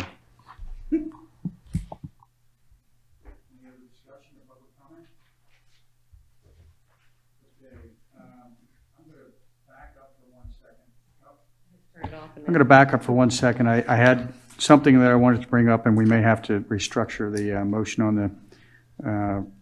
on the budget. We had a discussion about real estate transfer tax. We've been at 0.5%. I wanted to float it by the board to see what the thoughts were, making it 1.0%, a full percent instead of 0.5%. that would, You're talking about the transfer tax. correct, real estate transfer tax. Okay. So if a house is sold, there's a 0.5% tax right now. It's, It's a it's, 0.25% now, isn't it? our real estate transfer I'm blanking. tax is 1% split between us and the school district. So if we raised it, it would be a total of 1.5%. Yeah. And there's a complication there. I was just on the phone today with the complication. We are uncertain right now what the arrangement is with the school district in terms of sharing. Transfer tax is 2% levied on transactions. Generally speaking, 1% goes to the state, the other 1% goes to us or to the township, and that's shared as a matter of tradition with the school district equally. Well, what we don't know right now is whether that's in an agreement or whether it's a handshake or what it is. But we have to nail that down before we figure out, how we're going to move ahead with implementing the change. Lori and I have discussed the fact that Tredyffrin has raised theirs, Upper Providence has raised theirs. They've been done in pretty comprehensive ordinances.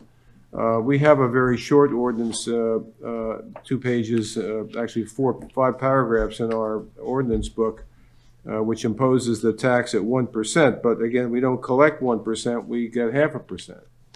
So to simplify this, we're looking into it. We don't expect a problem with the Phoenixville, but we may be obligated to share the increase with them. We're not sure. So we're looking into it, but I think it might be premature to say we're going to do this without looking into it a little bit more.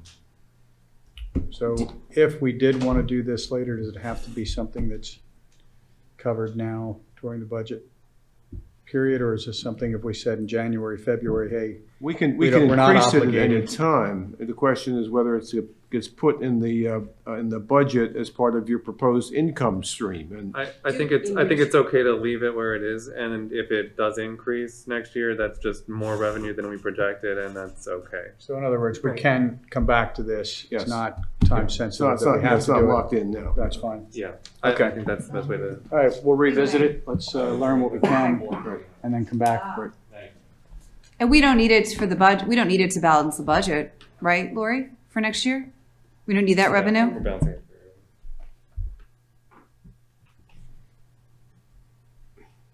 No, we don't need it. However, the budget that was proposed tonight does include a 268,000 fund balance transfer to balance the budget.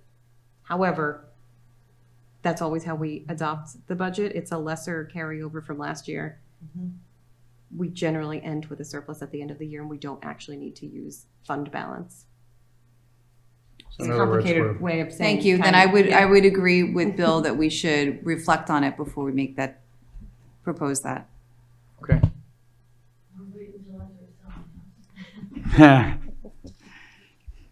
And I just wanted to add, I mean, when we're looking at revenue streams, we're trying to look at the way that we can minimize impact and not raise taxes for all people. And so that was looked at as a least of the bad options, right, in terms of increasing revenue stream.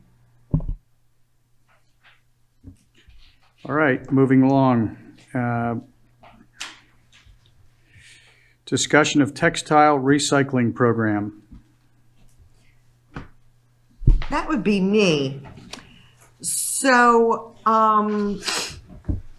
this was discussed at our Environmental Advisory Council meeting. And before I get into the details of the program itself, I wanted to read you guys some statistics that I got. So in Pennsylvania, as of 2021, 9.6 million tons of waste per year are dumped in landfills. That equates to about 1,480 pounds per person per year. 4% of that waste is textile waste, or about 384,000 tons per year. That equates to 59.2 pounds of textile waste per person per year in the state of Pennsylvania. So that's just in Pennsylvania. I wanted to see if we could get more local statistics. And I emailed back and forth with Patty Lynn. She is our Chester County Waste Authority manager. And she had said that in Chester County, unfortunately, that statistic is even higher at 4.7%. So it's actually closer to 60 pounds per person in Chester County. And I asked her about, this information because I wanted to do some sort of a textile recycling program. I don't know if any of you guys know this about me, but I went to school for fashion design back in college many, many years ago because I went to college many, many years ago. I have spent most of my career in the clothing business, and it's from a solid waste perspective, from pre-consumer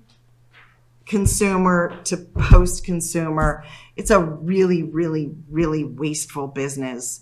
And I thought it'd be kind of cool if we could come up with some kind of a textile recycling program where not only are we recycling these things, or we think we're recycling them, but the product that we actually recycle goes into a manufacturer and gets recycled again into an actual product or a raw material for a company.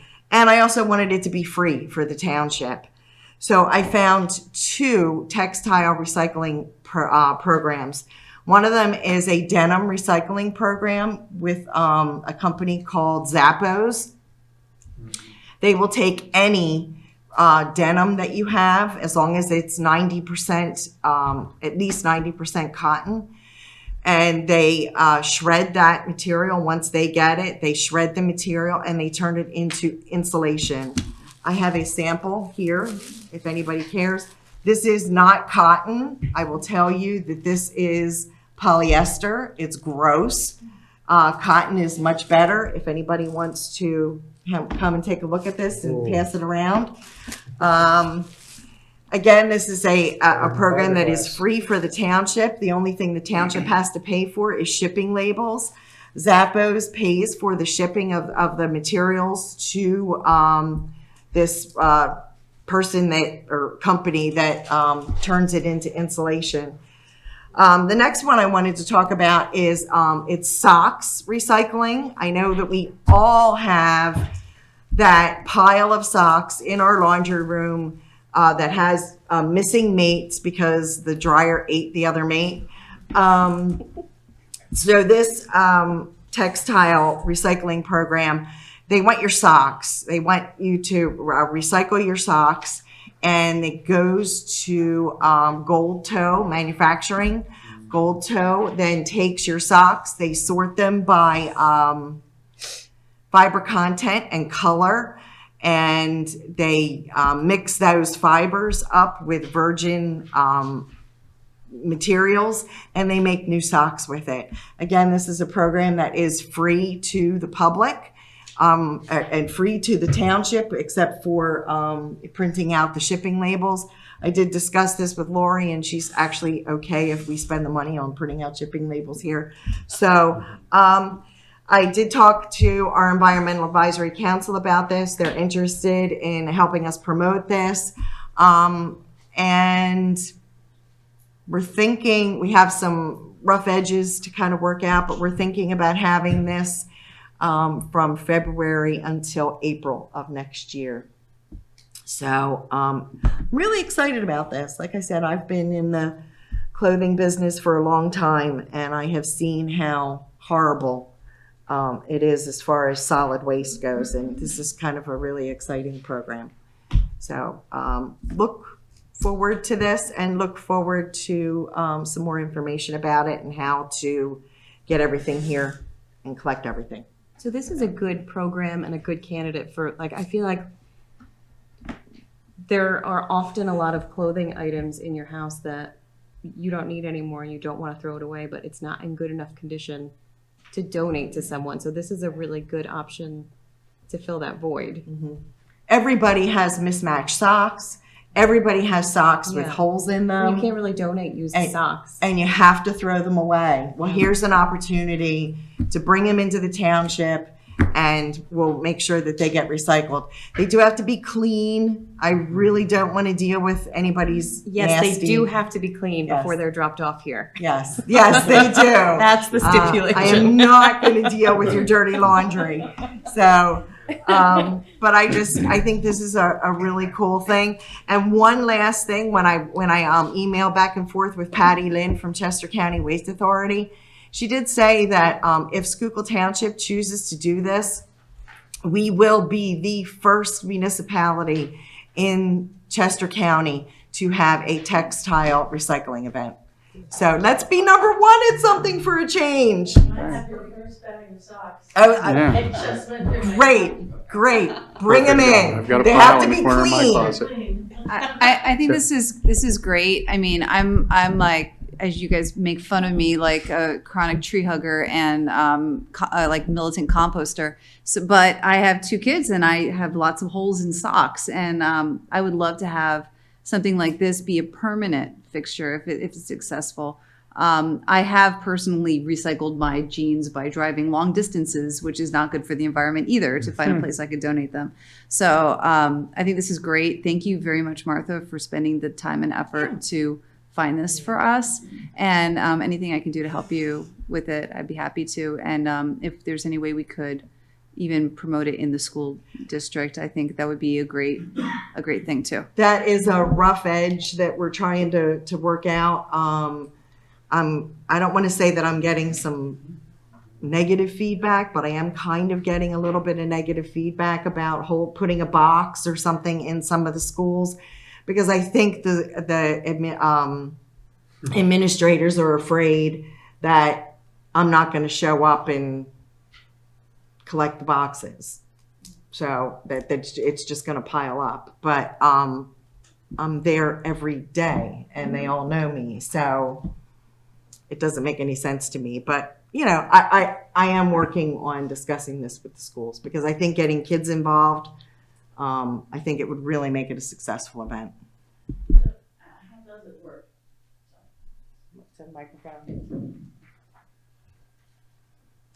So how does it work?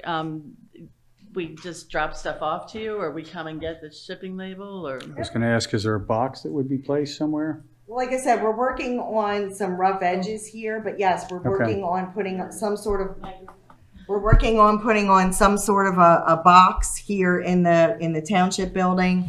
And then when it gets full, Lori's gonna call me and say, Martha, get your butt over here and get these clothes out of here. So, yeah, that's kind of, we're still working on it. We have until February to get this done. One of the things I didn't want to do is I didn't want us to overlap with some of the drives that the police are doing at the moment. They're working on their the code drive and the shelter drive, or is that one done? Anyway, the code drive. The code drive is done. The code's Yeah. on now. I don't know about the shelter. Don't they do a code blue shelter? Aren't they working on that, or are they not doing that again this year? I don't think they're doing it now, but I don't know if it's Oh, coming. okay.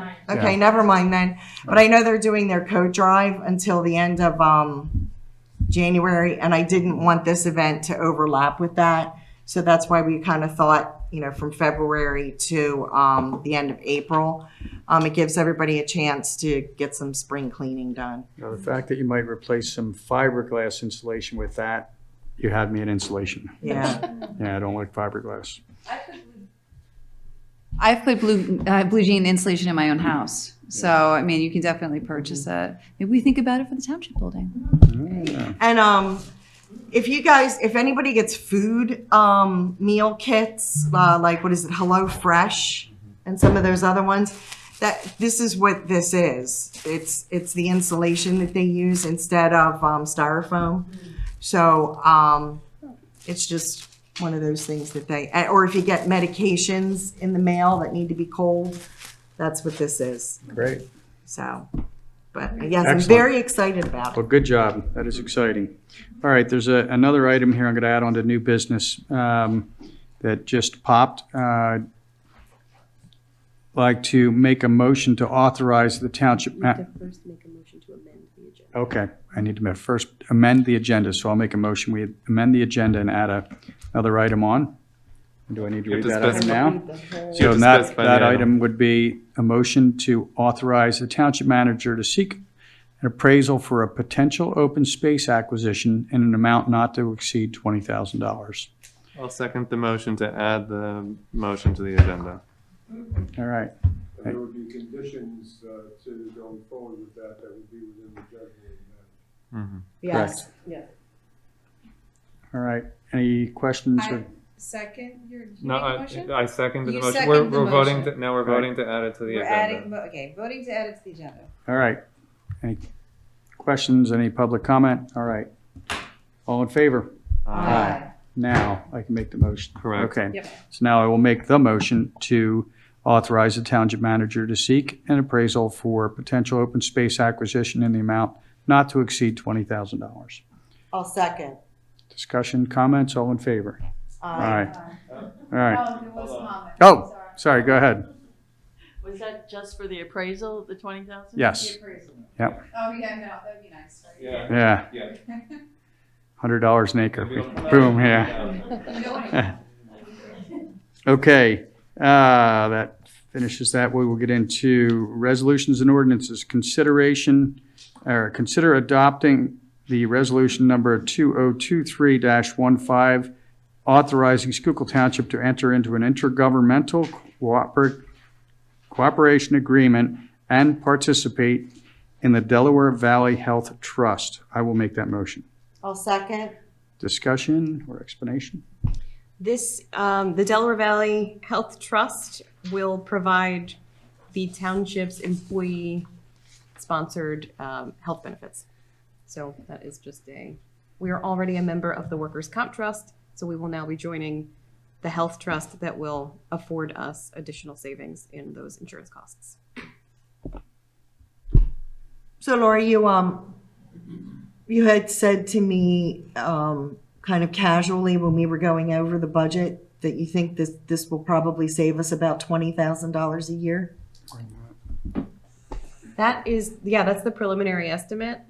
We have also been working for some time actually to get into all three trusts, and then we would see even bigger savings. But yeah, the estimate right now, based on current rates, and that might go up, but the estimate right now is we're looking at a savings for an identical product.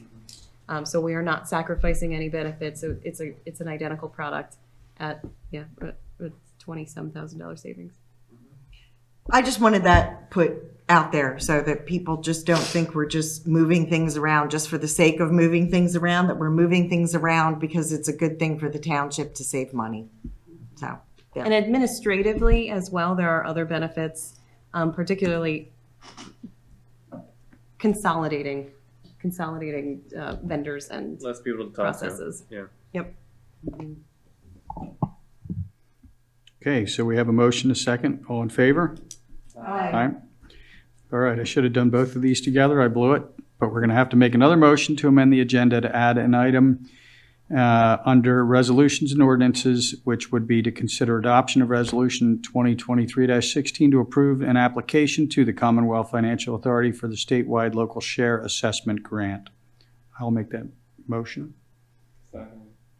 All in favor? Add to the agenda?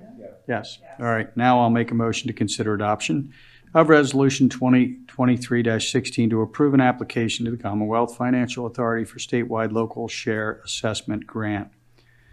I'll make that motion. Do I hear a second? I'll second. All right. Any questions or explanation? Yes. So the reason for the addition to the agenda for this item is because we just became aware that we would be eligible to seek funding through the local share grant to help meet our increased costs for our sidewalk project that I mentioned earlier. As I mentioned, we have faced, the cost has just gone up exponentially more than we had planned for. We do have $1 million grant from the state already, but our costs are going to well exceed the grant funding that we've gotten. This will not be going to our matching funds. This will be just to help us close the gap on what additional costs we're going to face. So the reason for adding it to the agenda is because the deadline for the application is the end of the month, and we're required to put that resolution in there. So that's why it was a late ad. We just found out that this would be an approved use for the money. Good deal. So we didn't want to pass it up. All right. Yes. You said the magic word, sidewalk project. Can you elaborate on what this is involved with this? Yes, I can, but I would suggest we perhaps finish. Are you asking specifically about the grant or Yeah, the sidewalk project itself? No, the grant at this point. This grant would just be to help us pay for some of the costs of the sidewalk project. Okay, now I'm asking about the project. Then I would bring that suggest we into- finish the motion first, and then we'll handle that during public comment. Okay. All right. Any other comments, questions? All right, we have a motion. A second, all in favor? Aye. All right, now we're back to the normal agenda. 2-minute reports. Board liaisons, anything to report?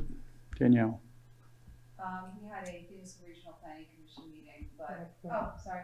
There was a Phoenixville Regional Planning Commission meeting, but there was nothing much substantive to report on. Okay, anything to report, Mark? No. Martha? The Environmental Advisory Council had their tree giveaway, which was very, very successful. They gave away 90 native trees on, I forget what Saturday that was. It was just in a couple, just in a couple hours. And it was very successful. Everybody was really pleased. I know that Valentine is getting pictures in from some residents, and everybody was really pleased with that. It was very successful. And the Environmental Advisory Council is also very supportive of the recycling event that we're going to have coming up. You were there. I don't think there was really anything else that was discussed now. And as far as the Historical Commission is concerned, they met, but they did not have a quorum, so they didn't vote on anything. So there's no update. Okay, I have nothing to update. Township Manager, Lori? I think that you all have heard me talk enough tonight, so I have nothing else to contribute. All right. And the chief is not here, but I met with him today and everything is going very well. Township Engineer, Paul? Yeah, just a brief update on Paul Lehman Drive. I know I sound like a broken record. Dolly reached out to us on October 20th. They were assigning some crews. We reached out to them. They still haven't sent anybody out there to do the final punch list. But again, this is to the benefit of the township because the pay app has not been completed yet and the maintenance bond will just be extended. So they're sitting on their money. Can we move that bond into Pliget? That's a Bill question, not me. No, I already know what he's going to answer. Don't worry about it. I drove Paul Lehman the other day. It's beautiful. I took my time and looked at everything they did as much as I could from the car, but it looks really nice. Yeah, it really did turn out nice. They were able to we were able to extend the amount of paving done too, so the whole road got painted black. So it's a very nice project. Yeah, I was thinking about getting my skateboard out and doing some S-turns, but I would add too, though, that on Dolly, like overall, the project went phenomenally. The only holdup now is they're just not asking for the rest of their money. So it's not a reflection on, like, they're not really. No, And the punch list items are relatively minor. Yeah, the punch list items are very minor, and it's basically you have to get into some manholes and make sure that they porridge things up. It's rainy day work, and I assume they must be It's so. been raining on the weekends. Yeah, they must be so busy they can't spare some laborers to take care of this and organize it with us. So again, we reach out to them about, like I said, every 3 weeks or so, ask for an update, and they basically just kind of recycle the same answer that I keep recycling to you, but at least it's a benefit to the township on there. are any of the punch list items critical to keep it intact? No, nothing. I mean, again, these are things like porridging, pick holes and things like that when they were putting in some of their structures. Maybe touch up a little bit of curb that got nicked up here and there, but it's nothing critical. It's nothing that's going to get ruined over the course of a winter if they don't finish their punch list. Great job overseeing it. They were very competitive compared to anyone else, and to see this kind of product come out at that price is really a good thing. So. Yes, they were good to deal with. Good. Tom, Kim, anything to update on the fire company? The fire company had 31 calls for the month. They had, I can give you a breakdown of the calls if you want. It was 172 members responded, 68.15 man hours in service, and 21.75 company hours in service.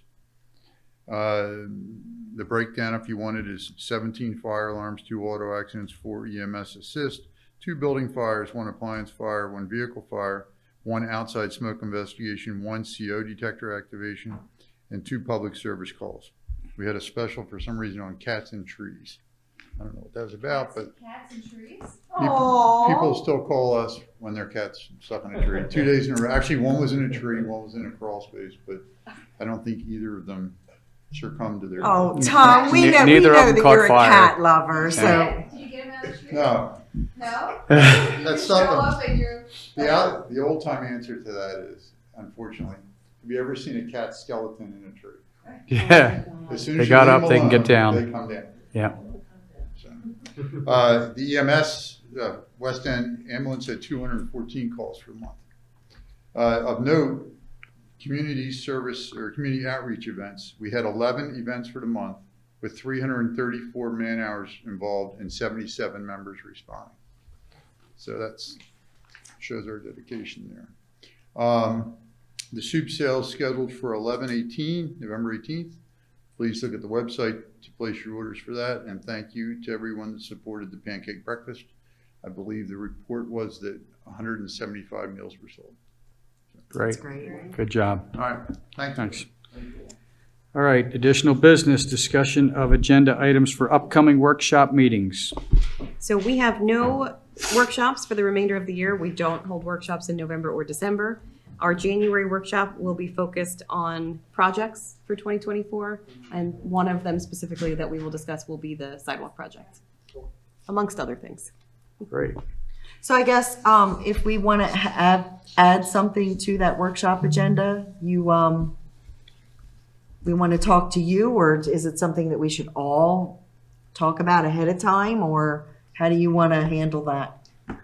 Yeah, if the board has any specific projects that you want to discuss, you can either, if you know what they are now, you can tell me, or you can just. Bring it up in December. We have another meeting. Yeah, we have another business meeting, so we can discuss it further. But you're also welcome to just talk to me and I can add them on as Okay. well. Yeah. I have a running list, so we might have, Might be bowling. yeah, it might, well, no, whatever the projects are might already be listed. on your list. Yeah. I mean, I wanted to bring up the plastic bag, sorry. We've been talking about that plastic bag Plastic bag, ordinance yes. for a while. I mean, I think Phoenixville Borough is still trying to work out the kinks in it. It seems Yeah. like it's been postponed. The implementation of it has been postponed. Again and again. Yeah. We were hoping kind of use them as a model Yeah. for whatever we do. So I'm not proposing that right now, but That was on my tentative, yeah, running list of projects that we've yeah. discussed. But maybe we'll. I mean, the year's not over. Yeah. Do they have a date? No, I think they are postponing it because of some of the reaction of the business owners in the borough, and they haven't given up on it, but they are trying to do more public outreach and education around it about the ordinance. So just so the public is aware, I think was it Upper Marion and Lower Marion and Westchester. Well, Westchester's already passed it, but this includes King of Prussia Mall, the shops there in King of Prussia. They're all passing this come January 1st. So this isn't like it's happening in a bubble, and everybody is going to be. and there are other models. There are other. Yeah. I mean, I'm not saying we don't push forward with it, but my hope was that Phoenixville would have implemented it, and we could look at what they've done and build on it. Inform what we decide to do. I really like. I guess is it Lower Marion? I always get the Marions mixed up. One of the Marions. I really like their ordinance, the way it's written, and the the fee and how it's structured and the ease of maintenance for staff. Yeah, regardless where it ends up, it should probably be talked about at the regional level, so people aren't like driving from one municipality to the other and expecting something different. Yeah. Why don't we add it to the work? Why don't we add it to the workshop then? Yeah. I mean, it kills me right now. I go to restaurants and I don't know what's worse for the environment, to leave the food on the plate or to take the styrofoam container. So that's typically what I do. There could be money in this. I could say, what's the Yeti? Maybe they should invent something for to-go boxes that you bring in with you. All right. Yes. Different townships already done that, gotten rid of the plastic bags. Did they do the plastic bag ban, or was that a single-use plastic? But all plastic. No, you have to bring your own bags or carry it out. Okay. And I'm used to it. I mean, every time I go to Paola, I'm walking out with my liquor bottles and Yeah. kind of embarrassed. Okay. Announcements. Schuylkill Township Police Association is hosting the annual coat drive November 1st through January 31st. Please consider donating a new coat or like new coat to help our neighbors in need. There is a bin at the front door of the Township building for your kind donations. Schuylkill Township Police Association annual drive for the Code Blue shelter in Phoenixville is November 1st through November 30th. Your gift of socks. Oh, they're taken from you. Those are new socks. I want your Or like new socks, yeah. Sweatpants, toiletries, personal hygiene items, and cleaning supplies can be dropped off at the Township building during regular business hours. On Saturday, November 18th from 9 o'clock to 1 o'clock is the Volunteer Fire Company soup sale, and it's awesome soup. I buy lots of it. At 630 Valley Park Road, that's November 18th from 9 o'clock to 1 o'clock. Is that Orders- pre-order? Yes, orders can be placed on the fire company website, and they should be pre-ordered. Because yeah. I guess they have a little bit, they make it based on pre-order. On Friday, December 8th at 7 p.m., the Valley Forge Volunteer Fire Company will hold their annual tree lighting ceremony. The Township newsletter had it incorrect date listed as the 10th, so it's actually the 8th at 7 p.m. Friendly reminder, Schuylkill Township does not do residential leaf pickup. The road department does annual storm inlet and drain cleanup, so you may see a vacuum truck around the town, but they will not pick up your leaf piles. Please keep them in the yard and off the street. You can take your leaves to the compost yard at 335 Paulings Road. Schuylkill Township Administrative Building will be closed on the following days: Friday, November 10th, in observance of Veterans Day, Thursday, November 23rd, and Friday, November 24th, in observance of Thanksgiving. And that's it. Okay, a lot of announcements this week. Okay, public comment. Let's talk sidewalks. Once again, Jim Morrison. The subject is sidewalks. And let me basically say that a couple of things. One is I've done some little review of what happened over the course of some 9 years on this concept in the township. So I want to give you a little summary of that. And then I want to ask basically one question. So the original sidewalk system was begun in 2014, 2015, when a feasibility study grant was applied for and given to the township. The study was conducted by Whitman Reckard Associates, and the estimate for a proposed sidewalk network of 15 miles was over $4 million. Subsequently, a 15-person steering committee was created, and 2 township workshops were conducted in 2015 and 2016. The majority of residents attending these workshops approved the general sidewalk concept, but the BOS, after many discussions, the Board of Supervisors, after many discussions, wanted to first undertake a pilot project because we're talking about a big investment, and they wanted to see how that would go. And so that pilot project became a section of sidewalk proposed between Whitehorse Road and Valley Road, which is the border of the borough. And Valley Road sort of is the back door into the Acme Shopping Center. The section would enable the township residents to walk safely to, would you believe, 3 banks, 3 dentists, an eye doctor, a restaurant, a secondhand gift shop, and of course, most recently, the new Wawa proposed to replace the Exxon station. The cost to build this section was estimated at $950,000. A detailed engineering plan was then developed by Gilmore and Associates, and in 2018, the board approved applying for $1 million state grant for actual construction. The township then received an approval letter from the Commonwealth Financing Authority on November, for this grant, on November 26, 2019. Just to summarize some benefits of walking, some of them are weight control, improved balance, stronger bones and muscles, etc. But on the other hand, pedestrians' injuries and deaths are a growing problem across the United States, particularly at night, and in most cases caused by either drinking or texting or some combination.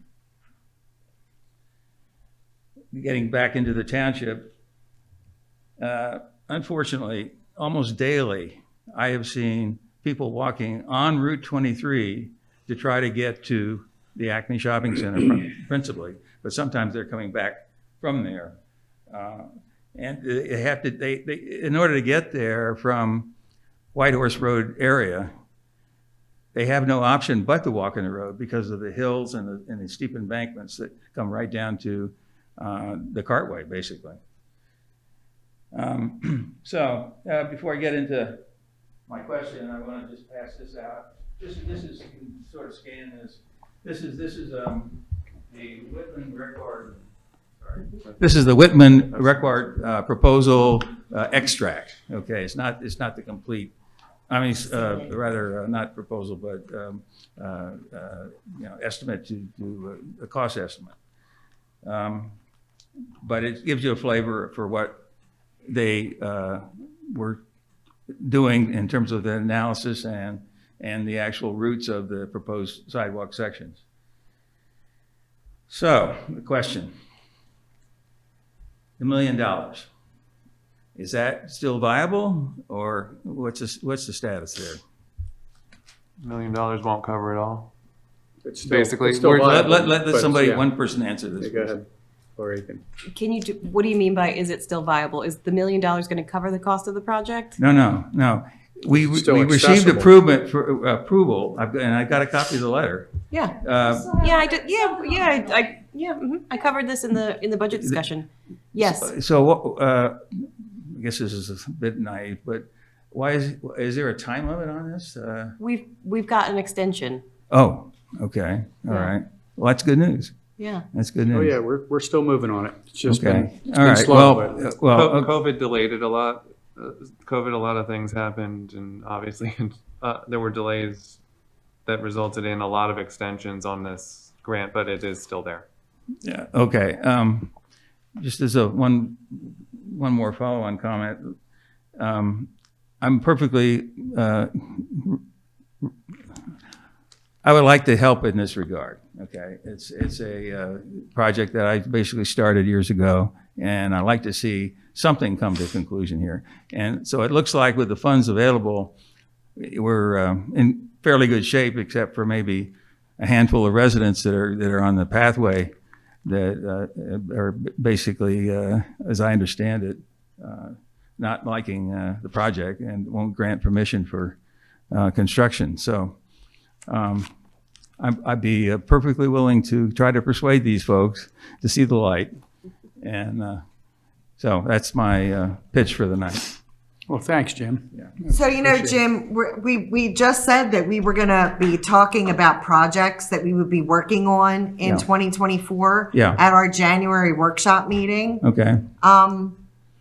One of these is the sidewalk project. One of these is the sidewalk project.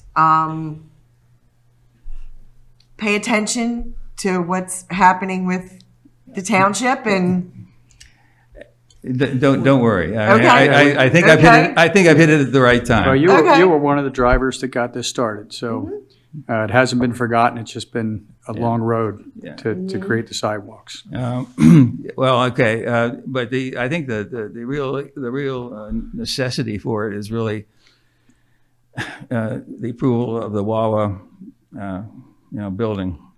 Yeah. Because that's going to be a magnet for people, and Be nice. not just cars, but people walking, biking, Sure. students, you name Yeah. it. They're going to try to get there. It'll be nice if it all comes together around the same time, knock Yeah. wood.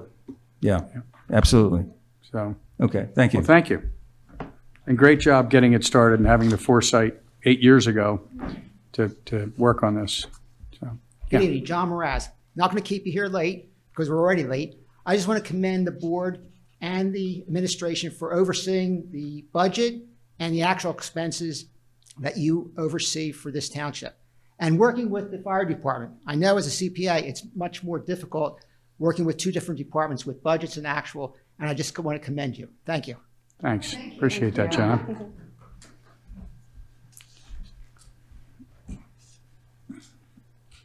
hey, Mr. Z. This is old Ken Zimmerman. I'm going to gesture that since my stroke, I'm all messed up. But anyhow, we're comparing grapes with watermelons. Good comparison. About 2 hours ago, we were talking about construction.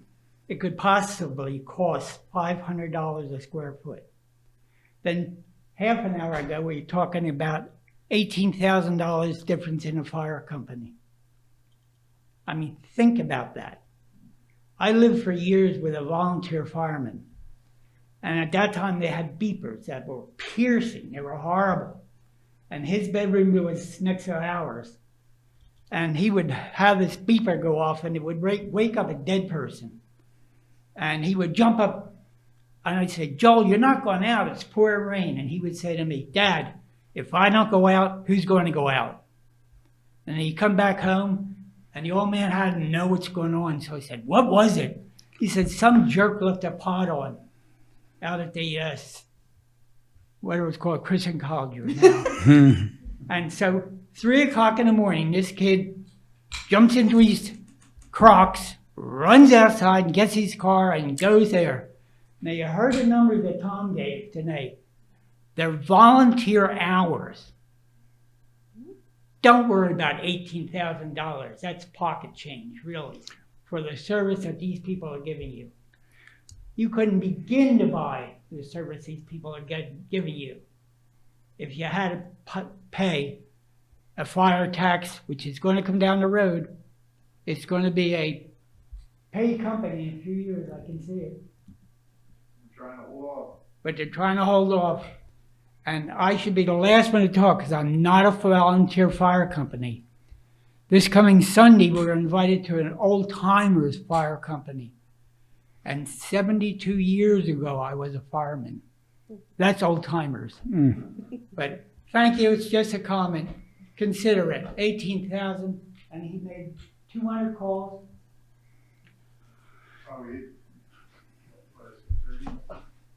31 calls for the month. And that's in 1 month. Will be 300 for the year. And he'll do that for 12 more months. Thank you for your comment. everybody. Any other public comment? All right. If there's nothing else, I make a motion, we adjourn. All in favor? All Aye. in favor? All right. All right.